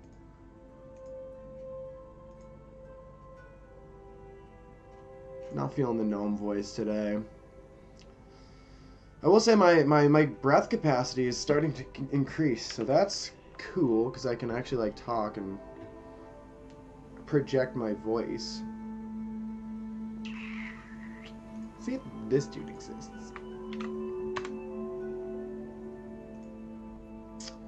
Male half-elf. Mid to late. Hadrian, formerly known as Hadrian, was a half-elf thief inhabiting the city of Daggerford. They're a good thief. Oh, yes! Rumors abounded that Hadrian had dwarf blood running through his veins. He changed his name from Hadrian with the hopes that the removal of the... Oh, Hadrian to had iron. Removal of iron from his name would dissuade such rumors, but it ultimately proved to make no difference. His home was located in the northwest corner of Daggerford. What does this dude do? We have a good thief.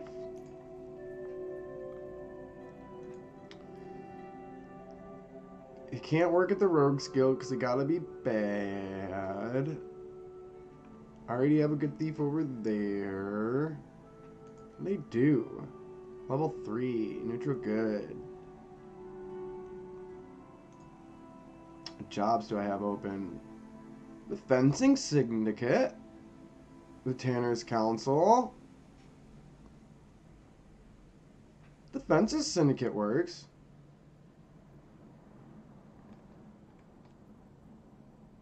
Yes. And he lives right next door to Kazudalo, which is where he... So they're going to be good friends. And the Sorcellers Encapsulate works very closely with the Fences Syndicate. Largely because it's just like a back industry from the town for selling and procuring goods legally.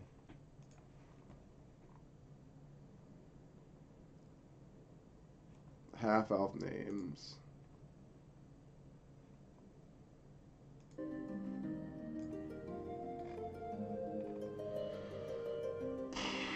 There we are.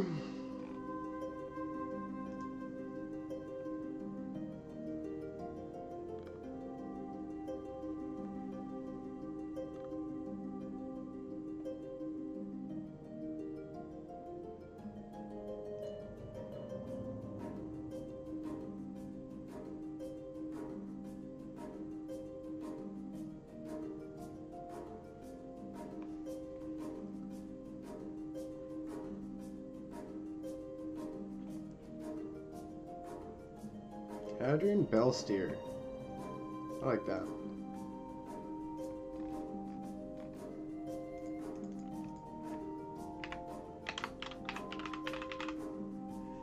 Bellsteer, Hadrian.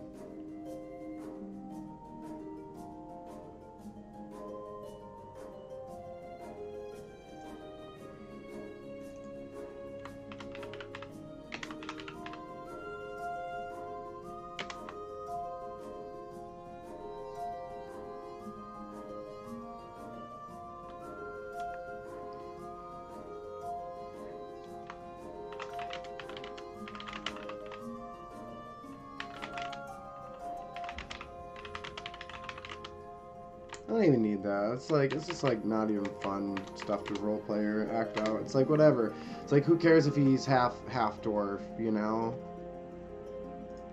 Like they have this little tidbit. It's like it's a little racially fueled. You know. He changed his name from Hadiron to Hadrian in hopes that the removal of the iron from his name would dissuade such rumors that he had dwarf blood running through his veins. Like that's just like not even it's not even a fun tidbit, you know?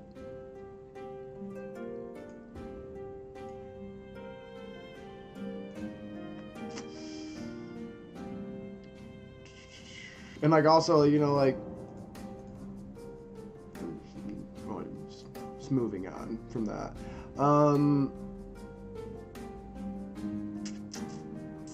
They run the Fences Syndicate.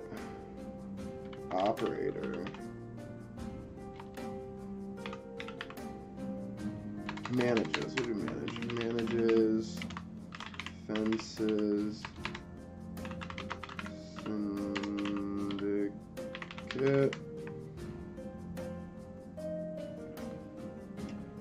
Works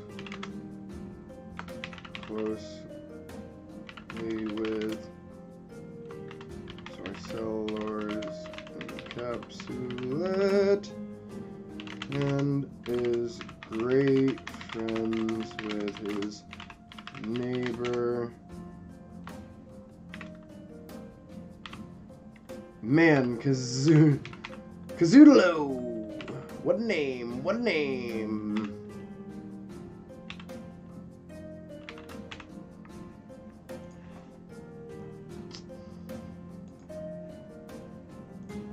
Red, need descriptions. Pain.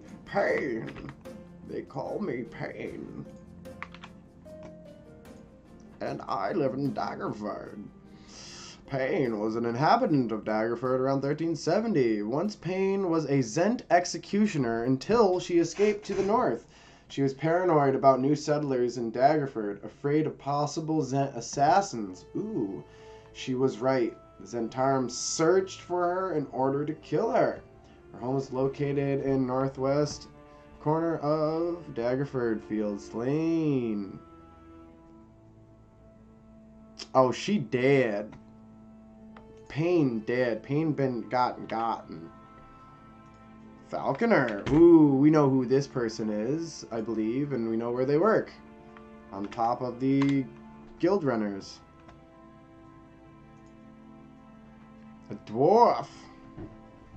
So many thieves, dude. This town's full of thieves. Was an unusual dwarf in peace with nature. He worshipped Shantea and was able to communicate with animals, which always filled his house. His home was located in central Daggerford along Fields Lane. Okay, yeah.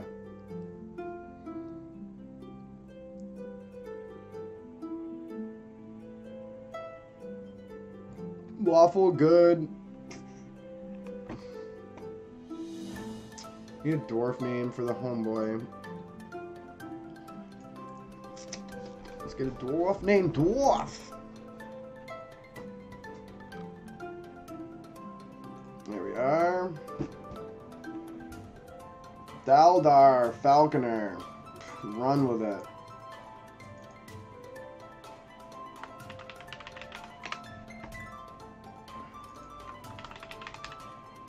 Is he a mid to late? 1370, so he's a bit older. He's an old dwarf.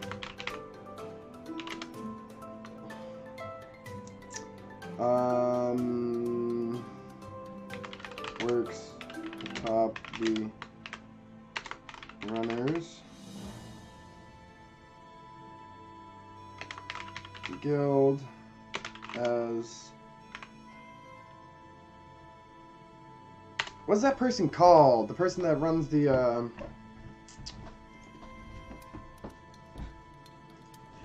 pigeon place.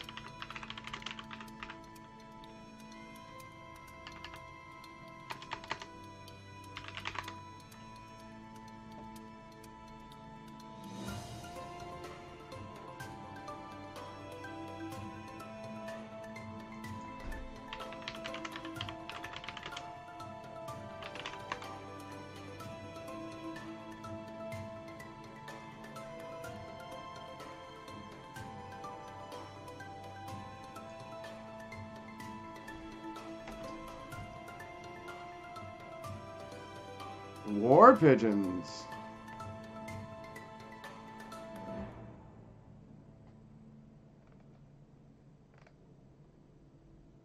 Looking for a carrier pigeon tourist pod.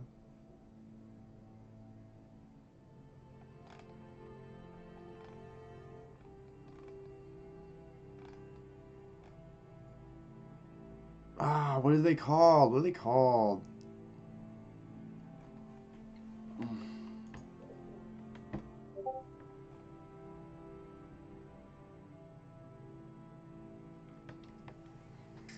I'm going to go as...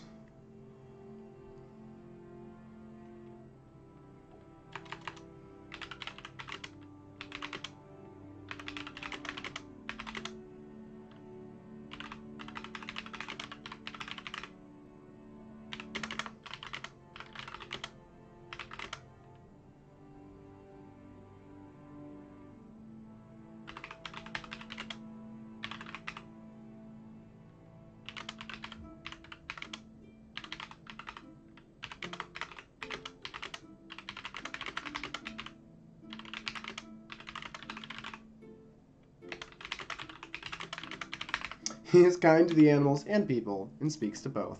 The Guildmaster's Hall. Oh, this is a neutral place. A neutral place is what this is. Nico Mantis. But it's gonna need... No, I don't think it does need. I think it's the guild. It's literally going to be empty. It's going to be empty until it's like it's opened for the guild's meetings, when all the guild leaders meet together. And otherwise, like, how big is this building? Ah, it's pretty big. If it's that big, it needs to do something in the meantime. It can't just like sit there and just take up space. That wouldn't make any sense. Grand Meeting Hall in the town of Daggerford is looking for... Quite impressive. It was so large its construction required the demolition of several adjacent buildings. Hold their meetings, house the offices of their guildmasters along with the records that were kept by each guild. In addition to its other uses, the Guildmasters Hall once housed the offices of a number of Waterhavian agents who represented business interests within the city. Non-guild members could pay a fee of 2 gold in order to utilize the hall and its resources. The Grand Meeting Hall was built not long before the year of the Tankard, 1370, so it's a fairly new building. It actually caused some unrest in town as many of the farmers living nearby were forced to relocate to the caravan quarter and did not abide living in close proximity to non-humans. Oh, well, get over it.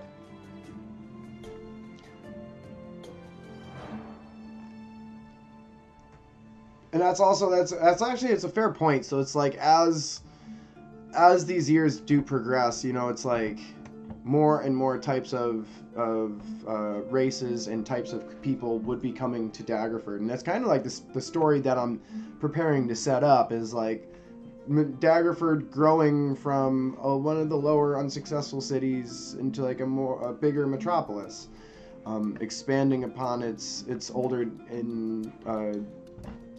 nature, and, you know, coming up to the stage with the other cities around it. Like geographically, it doesn't have any excuses as to why not. Just historically, it's had a lot of hardships. So once those hardships are settled, and, you know, the leader of said hardships, Pancheska, is ousted, the city would hopefully, assumedly, maybe become really, you know, really good and successful and what have you, right? So it's kind of like the frameworks of the story that I'm trying to build here. I'm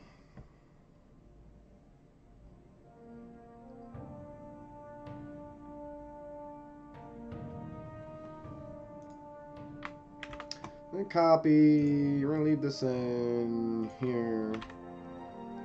Do another write-up here.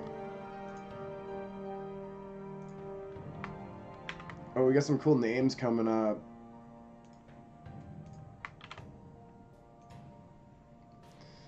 A human male. Cleric with strange powers around 1370.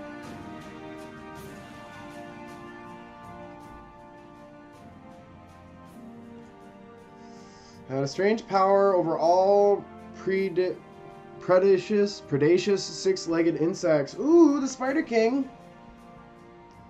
He also all-consuming interest in plants of all kind, alive or dead. Rumors said that Nicomantus spoke with plants, and the plants advised him about evil nearby, or that he could make them come to life. His home was located in northwest corner of Daggerford. Lawful good. Is there anything else? Nope. Just a creepy cleric.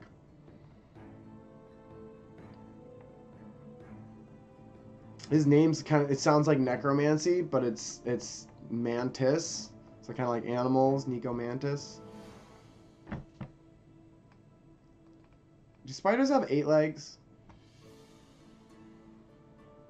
Which insects have 6 legs? I'm gonna Google that on my phone as I take a fiver. Coming up on 2 hours here. Alright, I'll be right back. Tell me you love me in the chat. Oh! My dad noises as I get up from the chair.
Okay.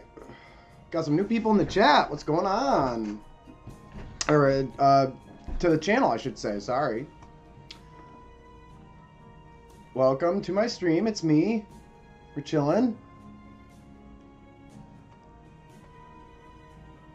Let's see. Where were we? We were on Nico Mantis, who's a really cool character. Kind of like, I love this character because it's just like a play on perception. You know, they have these strange powers.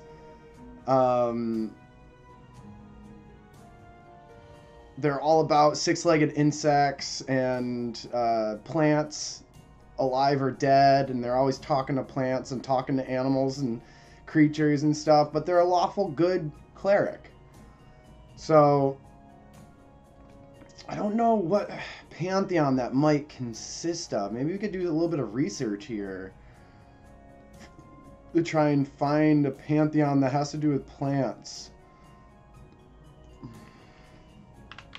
Of insects.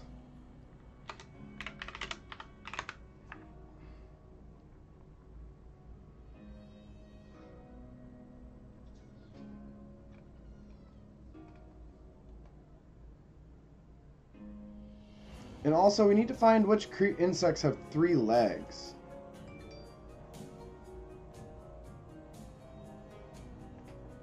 Not 3 legs, 6 legs.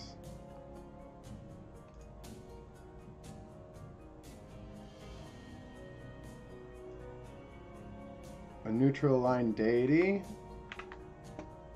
Coleptra.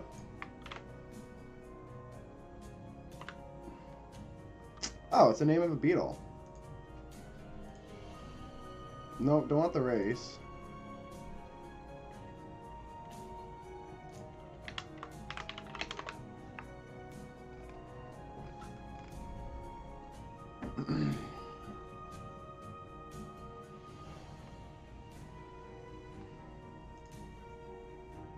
Check Reddit.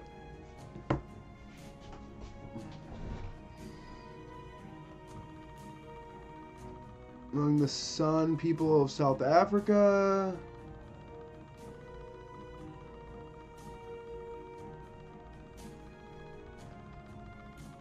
It's just I need 5e lore though. All right, Harry. You know the rules though. If you can't handle it, you get banished. Gotta set a firm boundary with this cat. Yes, hi Harry. Say hello to everybody.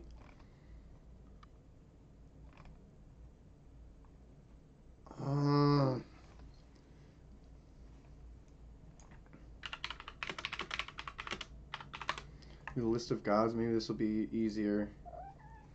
Hi, honey precious.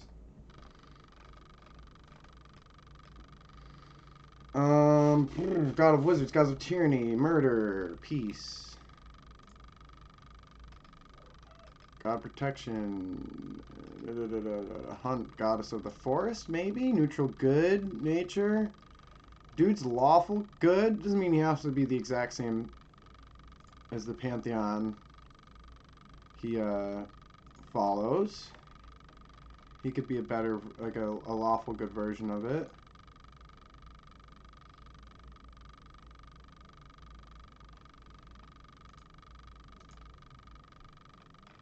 I'm gonna find some schmoozic.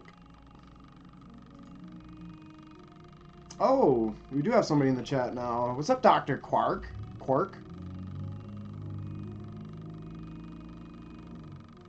So what I'm currently looking on right now, trying to find, is any type of 5e god that pertains to insects, or well, let me look that up too.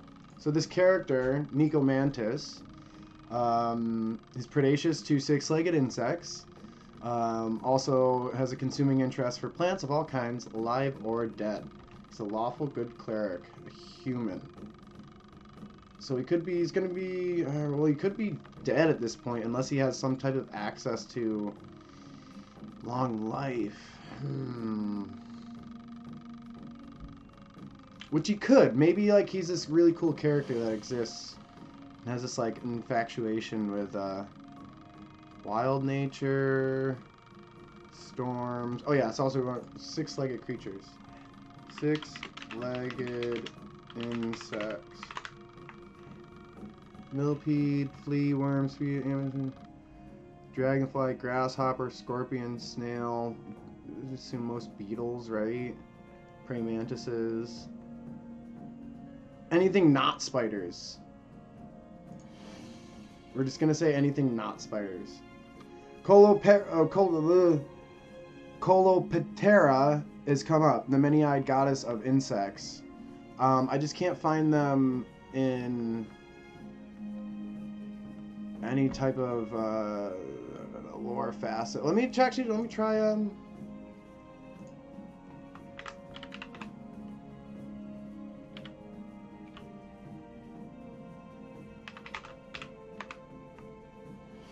No, nothing comes up here. So I've seen that. I saw that mentioned a little bit.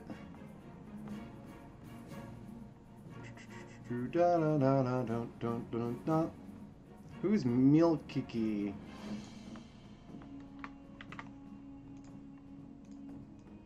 But I can't find anything that's like specific on that type of lore. I can't find any lore on that, really. A unicorn's head, portfolio forest, domains of nature.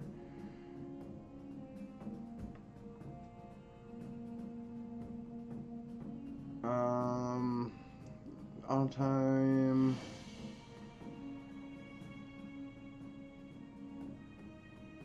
And half elven aspect.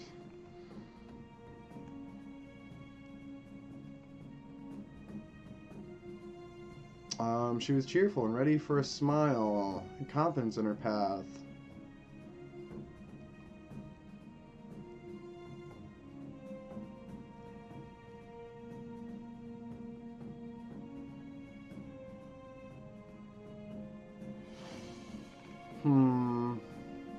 Doesn't really have an adherence to life and death.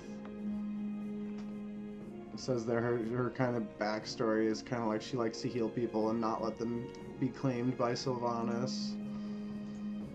Okay.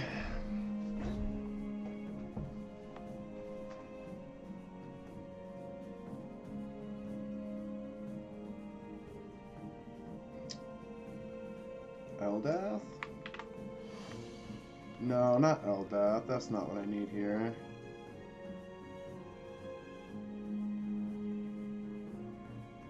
Goddess of Winter, Nature Tempest. Where do I find information on Colpetra? Talona, you say? Maybe we'll check Talona out.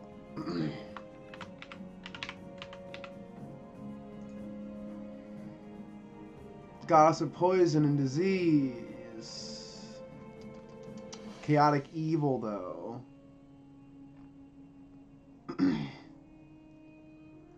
A worshiper of plagues. I mean, I could rewrite this character into being an evil person, I guess.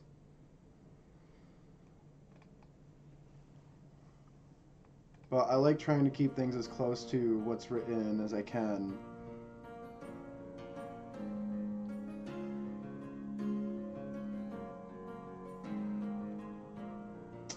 But yeah, Talon doesn't really work for me here.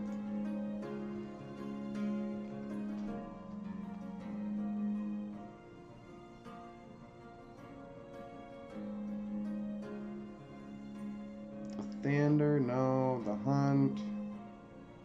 Maybe Malar. It's a nature. It's a chaotic evil, though.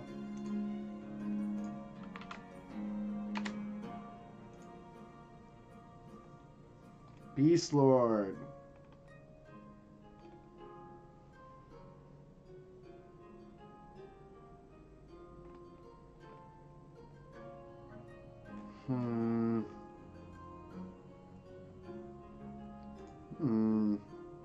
This is a tough one. I thought I'd be able to find something a little bit easier on this.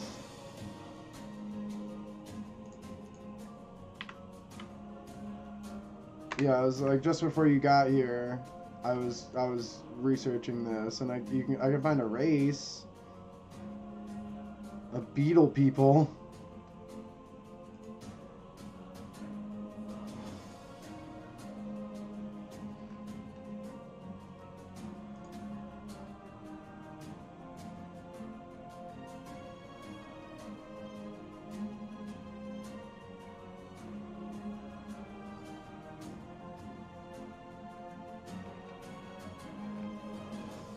Muzan Cobb does not work for me because it's not 5e.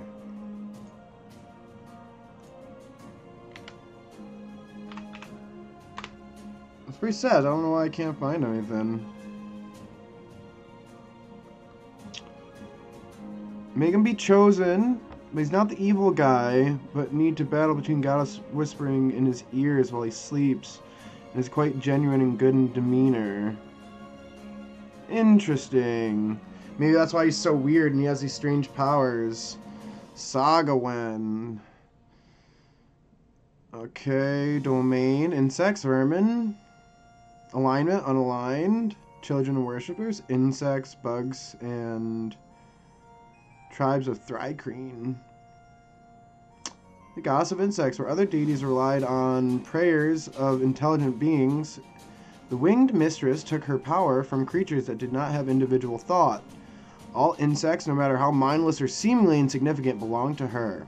Although a single individual from the intelligent races offered more power than a lonely insect, Sagawen's flock came in much larger numbers.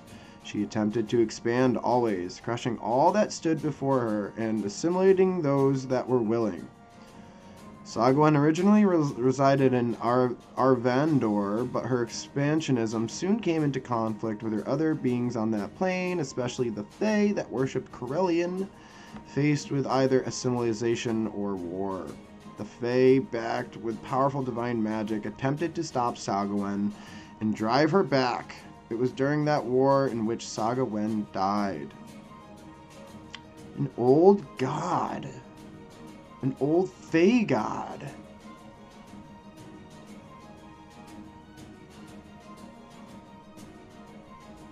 The winged mistress, the hive mind. Ah. And this kind of like goes to like what you were saying with like possibly they so not a chosen of Talona, but a chosen of Sagawen, right? That same concept, but maybe just with that this deity, who's trying to maybe use this character. Oh, this is good. Okay, so Sagawen is trying to use this good cleric to something like that. They're trying to use them as like their catalyst. So he's mind possessed. He's a lawful good character that unwillingly carries out all these feats to set up a ritual to re-summon Sagawen. And yeah, insects, he's brand. So like literally like the whole, I don't know if you play Baldur's Gate, but like how the worm gets in the ear, and it's like, so like some type of like larva has gotten inside of some hive larva and is controlling his brain.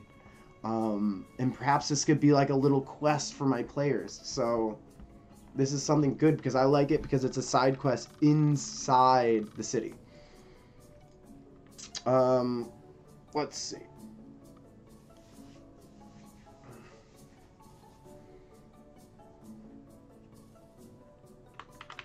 Strange stories emanate from this house.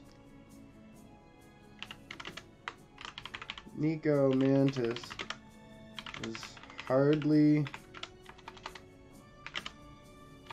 never seen breathing anymore.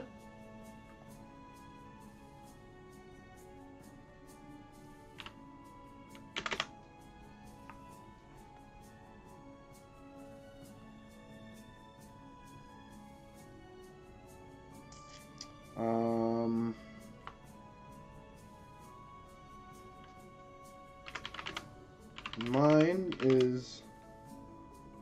has been under control of a hive larva, and he has been operating as a thrall to what's her name again? Oh no, go back. Sagawen.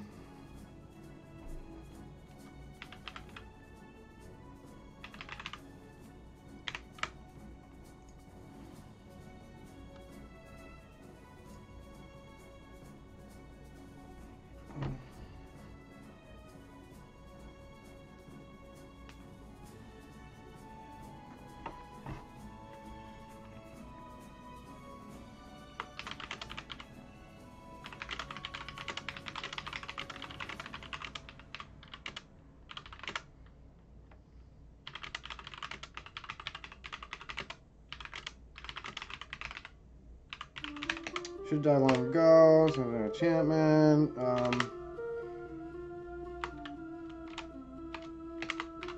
Upon. Let's just think.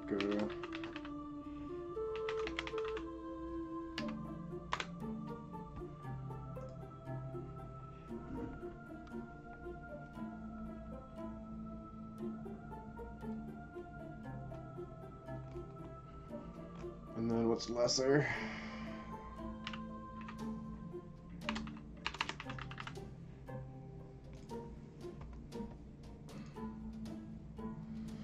Second level. Blinded, deaf, and paralyzed. So yeah, create a resto. This will be a higher level quest inside the city.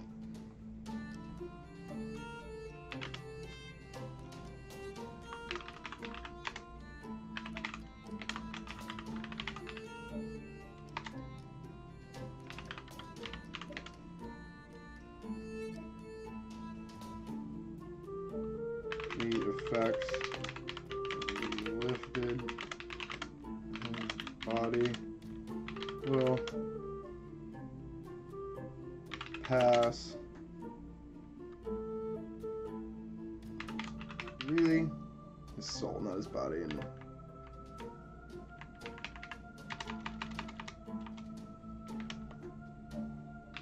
well as his soul.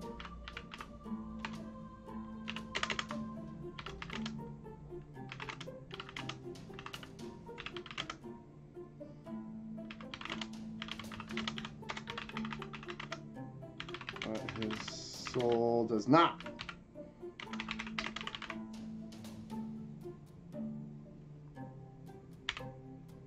Give myself some storytelling ability there. We can put a lost soul into Daggerford to haunt the town.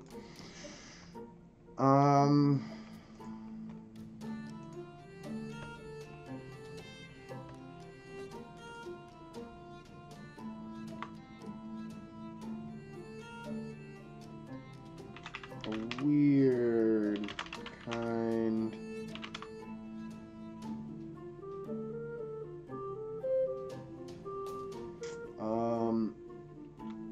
Interesting. What's this character gonna look like?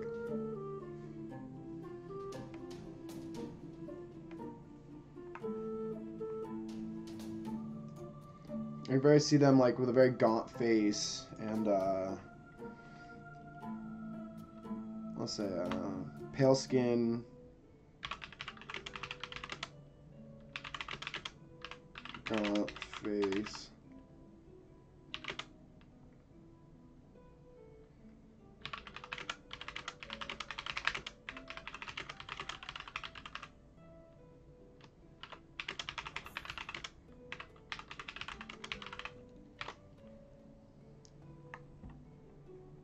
Like a beetle crawling out of his mouth, maybe.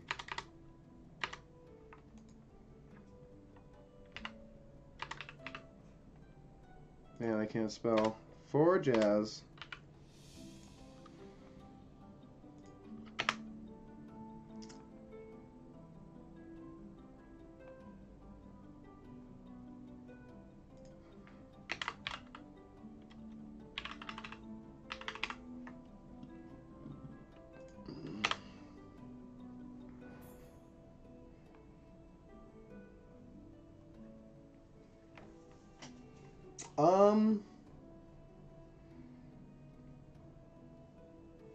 I don't know. Let's think. Let's think about this character together, right? So it's like, this is gonna be level 5 spells. When do clerics get level 5 spells?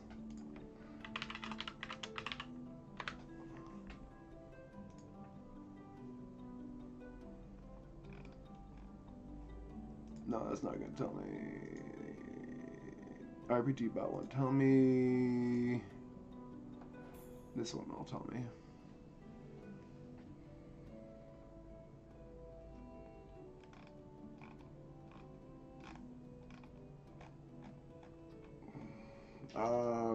What's it called? What's it called? Tiers? Table, there we go, spell table. This will tell me. Okay, 5th level. 9, 10. Perfect. Okay, so this is gonna be like a tier 2, tier 3 quest. Oh, thank you, Cork. Yeah, so essentially tier 2, end of tier 2, start of tier 3. This is not to say that they will do this around level 10, but like I'll try to wave it in their face around level 10 and see if they snuff it out. Maybe they'll do it at 12. Maybe they'll do it at 8. Maybe they'll do it at 15. Maybe they won't do it. But, you know, maybe we could just like theorize what this fight might look like a bit. Like, there's definitely gonna be some bugs and beetles. I feel like some psychic damage. I feel like what they're actually fighting is this worm inside this dude's head, and this person's just like a husk. So I'm like, I was thinking maybe like in this description of this person, it's like not only is their face like stripped and kind of gone, and like maybe a part of their cheeks missing, but maybe they're just like straight up naked. Maybe it's like this old like hunched character is like just like this naked dude, like. Because, like, why would they wear clothes? They can't even control their person anymore. Their body's, like, 100 years past what it should be alive. This husk of a being no longer has any sense of humanity anymore. It is solely being driven through its psionic puppet. You know, maybe so, like, maybe that could be, like, a very cool character. But then I was thinking maybe it looks like they're wearing clothes, but then the clothes just turn into beetles or something like that. Or like they have like these, like a cloak or something, but the cloak just like evaporates into mosquitoes or something along those lines. I don't know, do you have any ideas for this Necomantis character? This necromantic praying mantis? Maybe praying mantises will be in the fight in some aspect.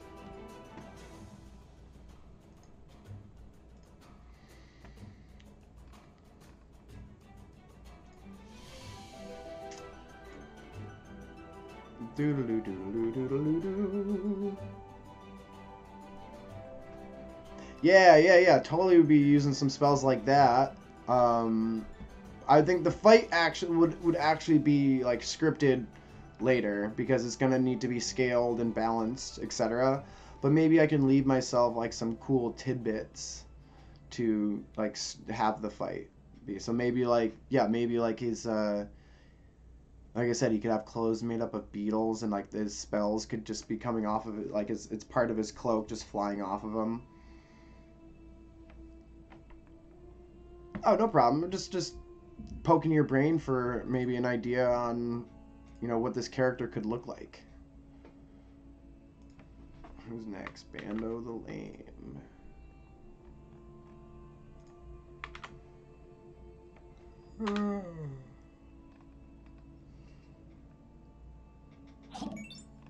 Bando. There's Bando. I know I've searched him before. Thanks for the follow, nerd. Yeah, I've seen pretty much all of Naruto. You talking about Shippuden or the beginning? Hey, we got a couple first-time chatters. Welcome to the channel. It's me. We're chilling. I'm just kind of going back and forth with Dr. Quark here about how we want to make this character. Brits, I would definitely recommend going on Reddit or finding some channels on Discord if you're looking to start playing D&D. It's never been a better time to play D&D, as long as you got a phone or a laptop or something.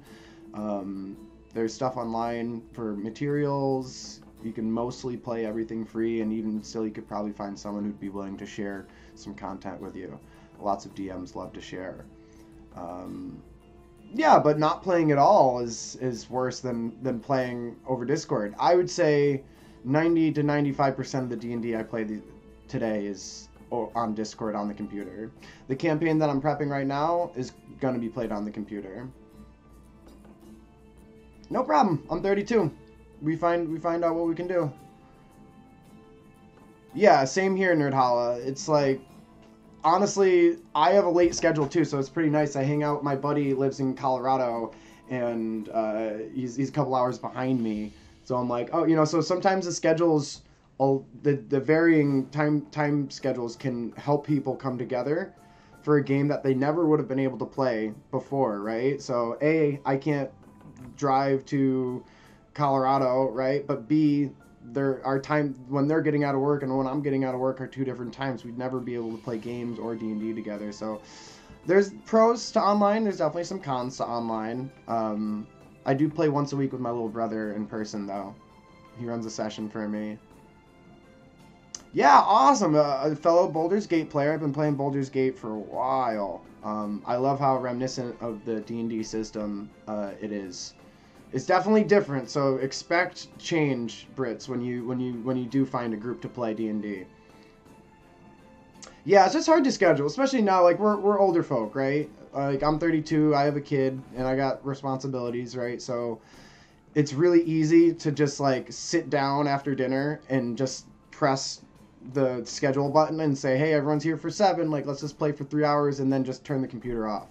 You don't have to drive anywhere. You don't have to bring anything anywhere. There's like all the setup is right in your computer. So I personally prefer D&D over Discord, and I prefer visual aids over Discord, etc., etc. Oh, all right. Cork's got something for us. So how much you want to traumatize your players? Oh, you're talking about Shino. That's why you brought up Naruto. Okay, so let's see what he's got. Or what they got, excuse me. The priest stretches his hands outwards and his skin pops in 1,000 holes, releasing mixture of viscera and ichor as a swarm of blood-hunting beetles leaves his hands and arms. They immediately attack, trying to crawl into your mouth, nose, ears, and eyes. Con save versus blinded, deafening, and choke. Check rules for holding breath. Ooh, love this. We're just going to copy and paste this.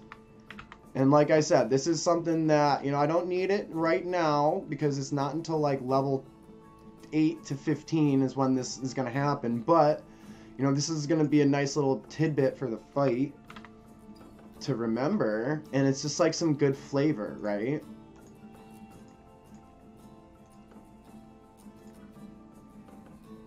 Oh gosh, oh gosh. Text color. There we go, okay. So let's read into this, and from this we can derive, maybe what the character looks like a bit more. He stretches his hands outwards. He's a priest, so I see robes. Whenever I think priest, I think robes.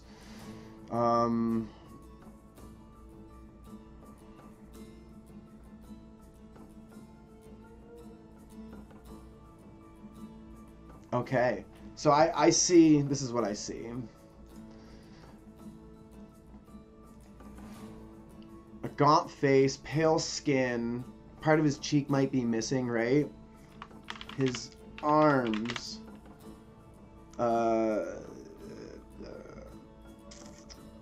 writhe and ooze from open sores. Upon closer look,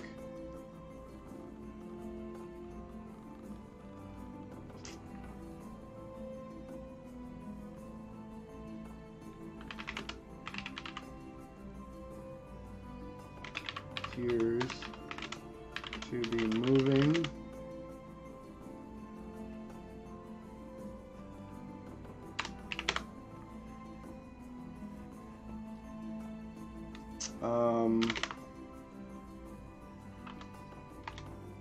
Stained robes, tattered,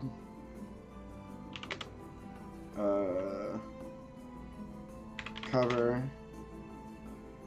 a frail naked frame. So the dude is naked, but he's gonna have robes over, so like a little bit of decency, if you will. One moment, Brits. Oh no, Cork, your English is fabulous. And I can read past like little typos and stuff. They're not robes, they are vestments. You are correct.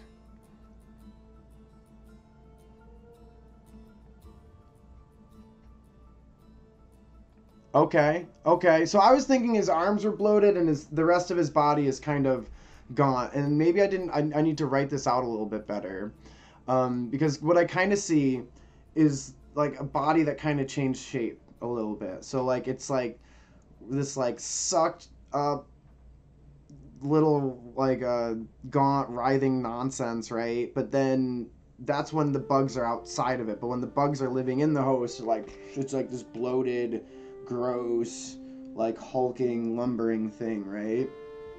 Is kind of what I see. No, we want so high trauma. This is like a big fight. This is like a big like this is like cleansing of the town. Is like a satanic ritual cleansing of some sort. Like the players would be good, that they're going to do a good thing here. So like this got to be like a very like necrotic, undead, sickening, disease-ridden type creature slash fight. And to answer your question, Brits, your first question, well, you kind of make a character for your campaign. A lot of people like to make characters to have headcanon for and just to have one in their pocket. But, you know, you're inevitably going to end up making several characters, endless amounts of characters throughout your D&D campaign. A great way to start to get into D&D is to just make a character and to just do whatever comes naturally and makes whatever seems fun to you. And then just play it and see what you like about it and what you don't like about it. And yes, right now we are making a character, but not a character to play, a character that I will wield as an NPC or a big evil bad guy, or what we like to call a BBEG. Pretty much a boss fight. When they hit him, slashing, piercing damage, larva will writhe from the wound, knitting it back together, covering with ichor and slime, resistant to non-magical slashing and piercing damage.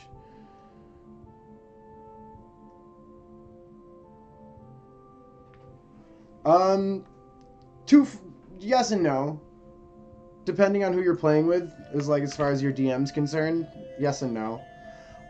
If you want there to be mechanics behind a character you're playing, I would encourage you to pick one of the races that exist. But there's no prerequisite to, you know, there's homebrew everything. But as a new player, I would recommend staying within, you know, the frameworks of basic mechanics in D&D. So play a elf, a half elf, a gnome, a dwarf, a human, pretty much any of the core races, just to see what it's like, just to figure it out, right? And then if you have this big obsession with drow culture and you want to be a drow, great, awesome, cool. Maybe in that case play an elf and then play a drow, because they're fairly similar in lineage. But the first thing about D&D is there are no rules except the ones we agree to follow. So if you want to play something, it's between you and your DM and discussing a way to make it happen. The further you go away from the rule books, the harder things are to, you know, do. Sometimes you gotta be the rules, make the rules yourself. Let's see, we'll do another cell right here, because this is more kind of like fight stuff. But I like that bit about the resistance and how there's a little bit of a story along with that piece, right?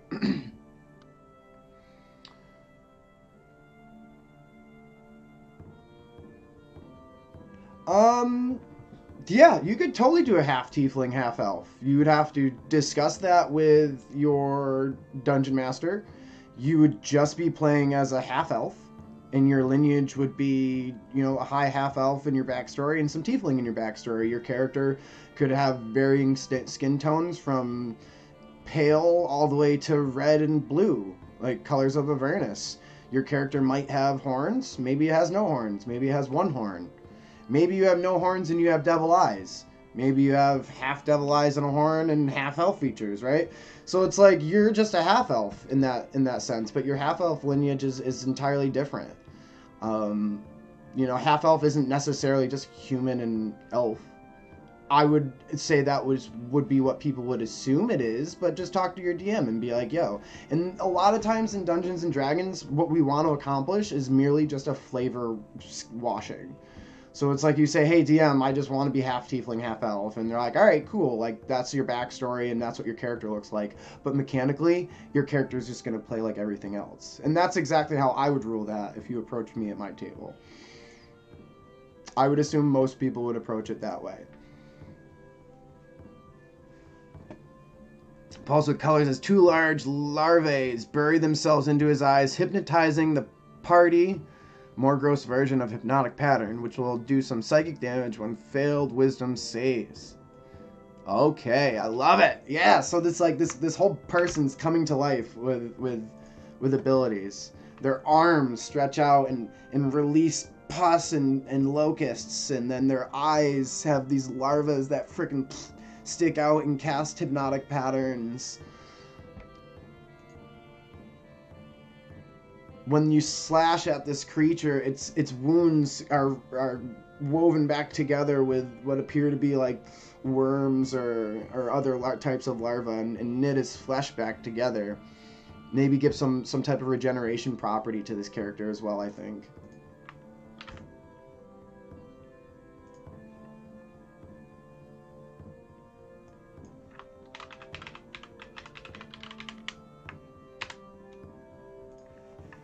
Okay. I love it. How does the game end? It doesn't. I think this is my favorite part about Dungeons and Dragons, Brits. The game never ends. You can think about Dungeons and Dragons all week long, and that's technically playing Dungeons and Dragons. You can just talk to your friends in the party and be like, hey, what are we doing this weekend when we do get together and play? And that's technically playing Dungeons and Dragons too. Your character, when it dies, you can just make a new character. When your character, when they don't die, you can just keep playing. When you reach level 20, you can just go past level 20 and pretend to make prestige levels. You know, like, there's so much stuff. There's epic boons, there's homebrew that you can find online, and you can always just make things up yourself. Now, when I say just make things up yourself, it doesn't mean just anything is everything. You know, like, you should have some scaling and some balance, and you should look into mechanics and study and research things so that when you do play them, it makes sense. But the campaign I was just in is an evil campaign where our whole party reached level 20, and then we were like, hey, the campaign's done, but we don't want to stop playing. So we're like, all right, we'll just keep going past level 20. And I became a patron of the god Star, who is an astral lord who is like bent on consuming the world. So I personally became like a piece of the astral myself and became like a black hole in a sense, where I sucked up everybody's energy. I was like an energy vampire. My other buddy was a dream cleric, and they decided that they wanted to make a character that was the defender of the realm of dreams. So they got to have all these cool dream abilities that would manipulate reality, and we could go into people's dreams. And like quite literally, the entire campaign was like half of it was us going in and out of dreams and using them as like the catalyst to the storytelling, you know? So yeah, how does the game end? It ends when you want it to, or when everybody's schedule finally changes and you can't play together.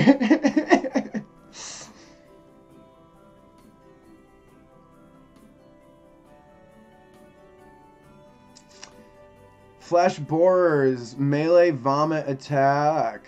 What is the flesh borers? Is that going to be a creature?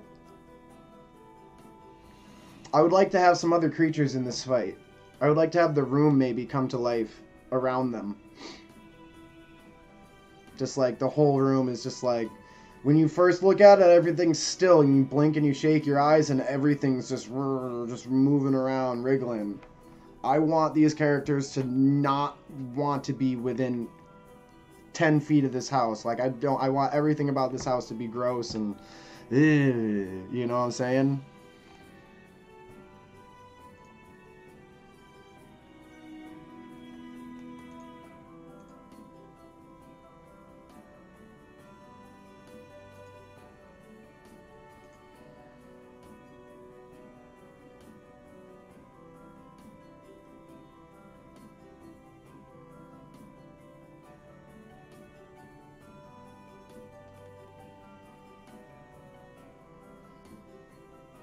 Reddit hole, but I started to make something before rewriting it into rock grubs.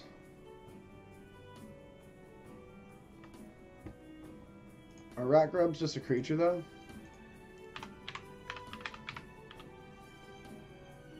Yeah.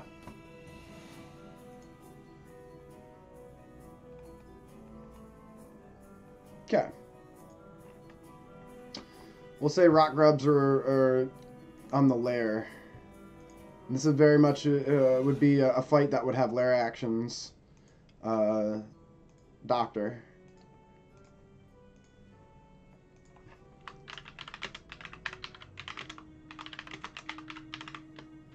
And I'm not gonna put any dice amounts because again, like it needs to be scaled. The dice is gonna be different for if they come in and they're level 8. Like I'm gonna have to have everything scaled to level 8. If they're level 15, like the difference between those two scales is immense, right? Heck, the difference between like 8 and 11, 10 and 11 is like pretty big, right? So depending on what people do with their character classes. So Bando, old Bando, a halfling.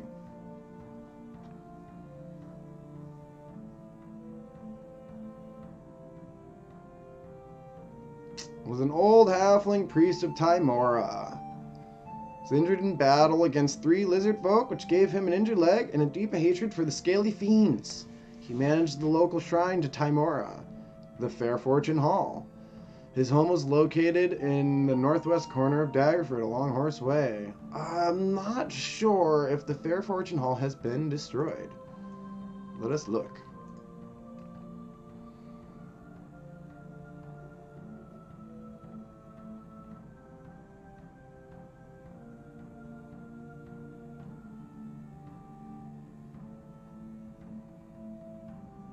Interesting. So I have Curran Corvelin here, who I know is an actual person that exists and is important.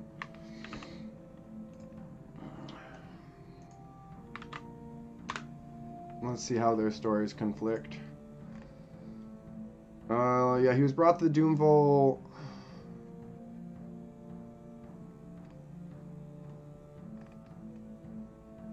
Patron Tymora. Once lived in Baldur's Gate. You won a bet and had some investment come through. Some jewels.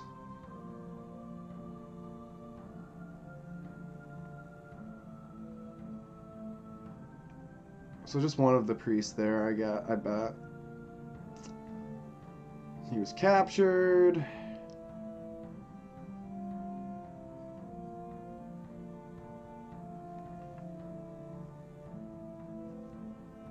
And then he returned to Daggerford. Okay. So I guess the both of them can be there. They're the multiple priests that abide.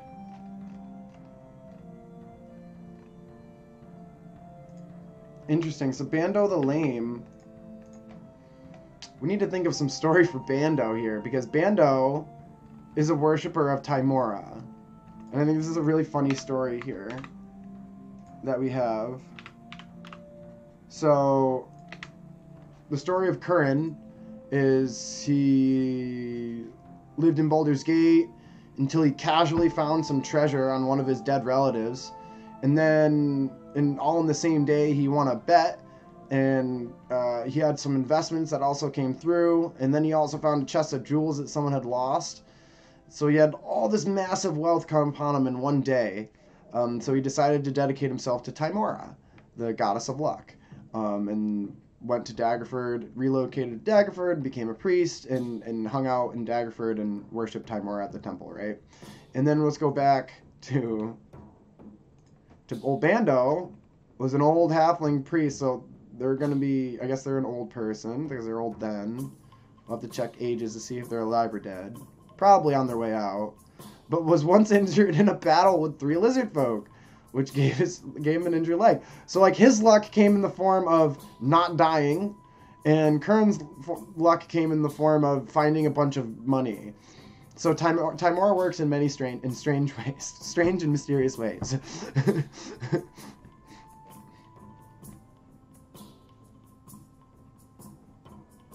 Let's see, you got some more stuff for us, Quark. Shoots 3 flesh weapons. Interesting. Yaks on the bloodied. Eager insect wings on his back and starts flying, putting a distance between him and the party. Very nice, very nice. I don't know. The flying direction is cool. It's definitely cool, but I don't know if I want to go in it because I want the fight to stay within the house.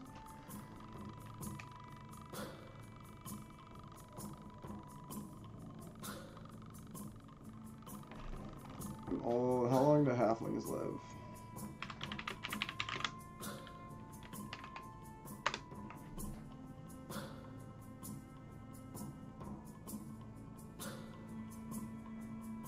So about 150, 200 years. 1370, they're old then. So like maybe say 100, 130.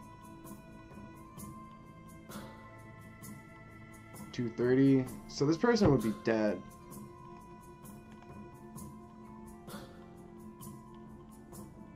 Yeah, Bando's dead. They're way too old for a halfling.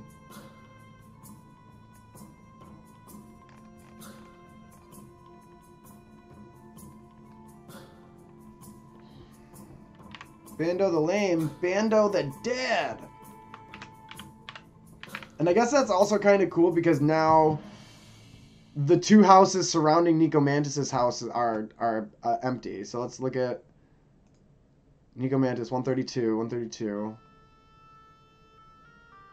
131, and 133. Yes, yeah. So these three houses are empty except for the one right here. What's the house behind it? 135.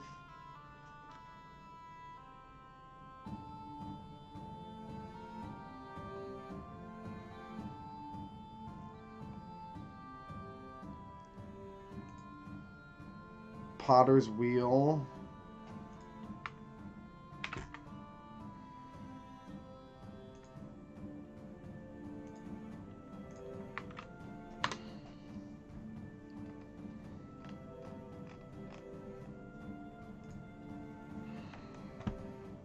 Small shop in Daggerford. Unimpressive. Nice! Dude, this is the second house where this exists. Was an agent for the Duke. Marcus. Neutral good, half elf. Priest of Shantea. But an argument with the high priest stripped him of his powers. Went to Daggerford. Acted as a courier for important documents. He dreamed of taking vengeance upon the Church of Shantea. His moral objections always stopped him.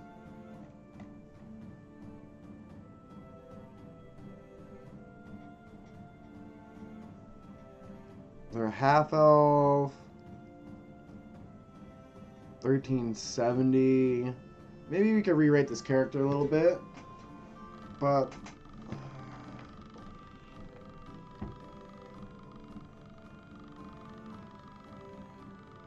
be an old person, so they could just be dead. Do I want to have an old puppet? Another old puppet?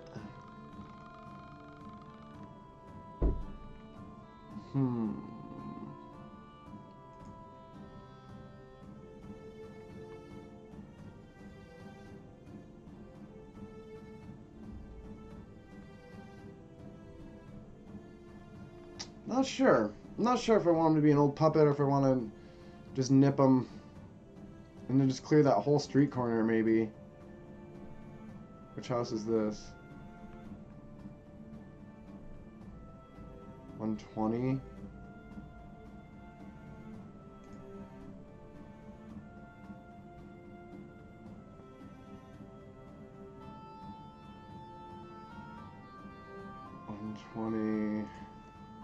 See, that's down there.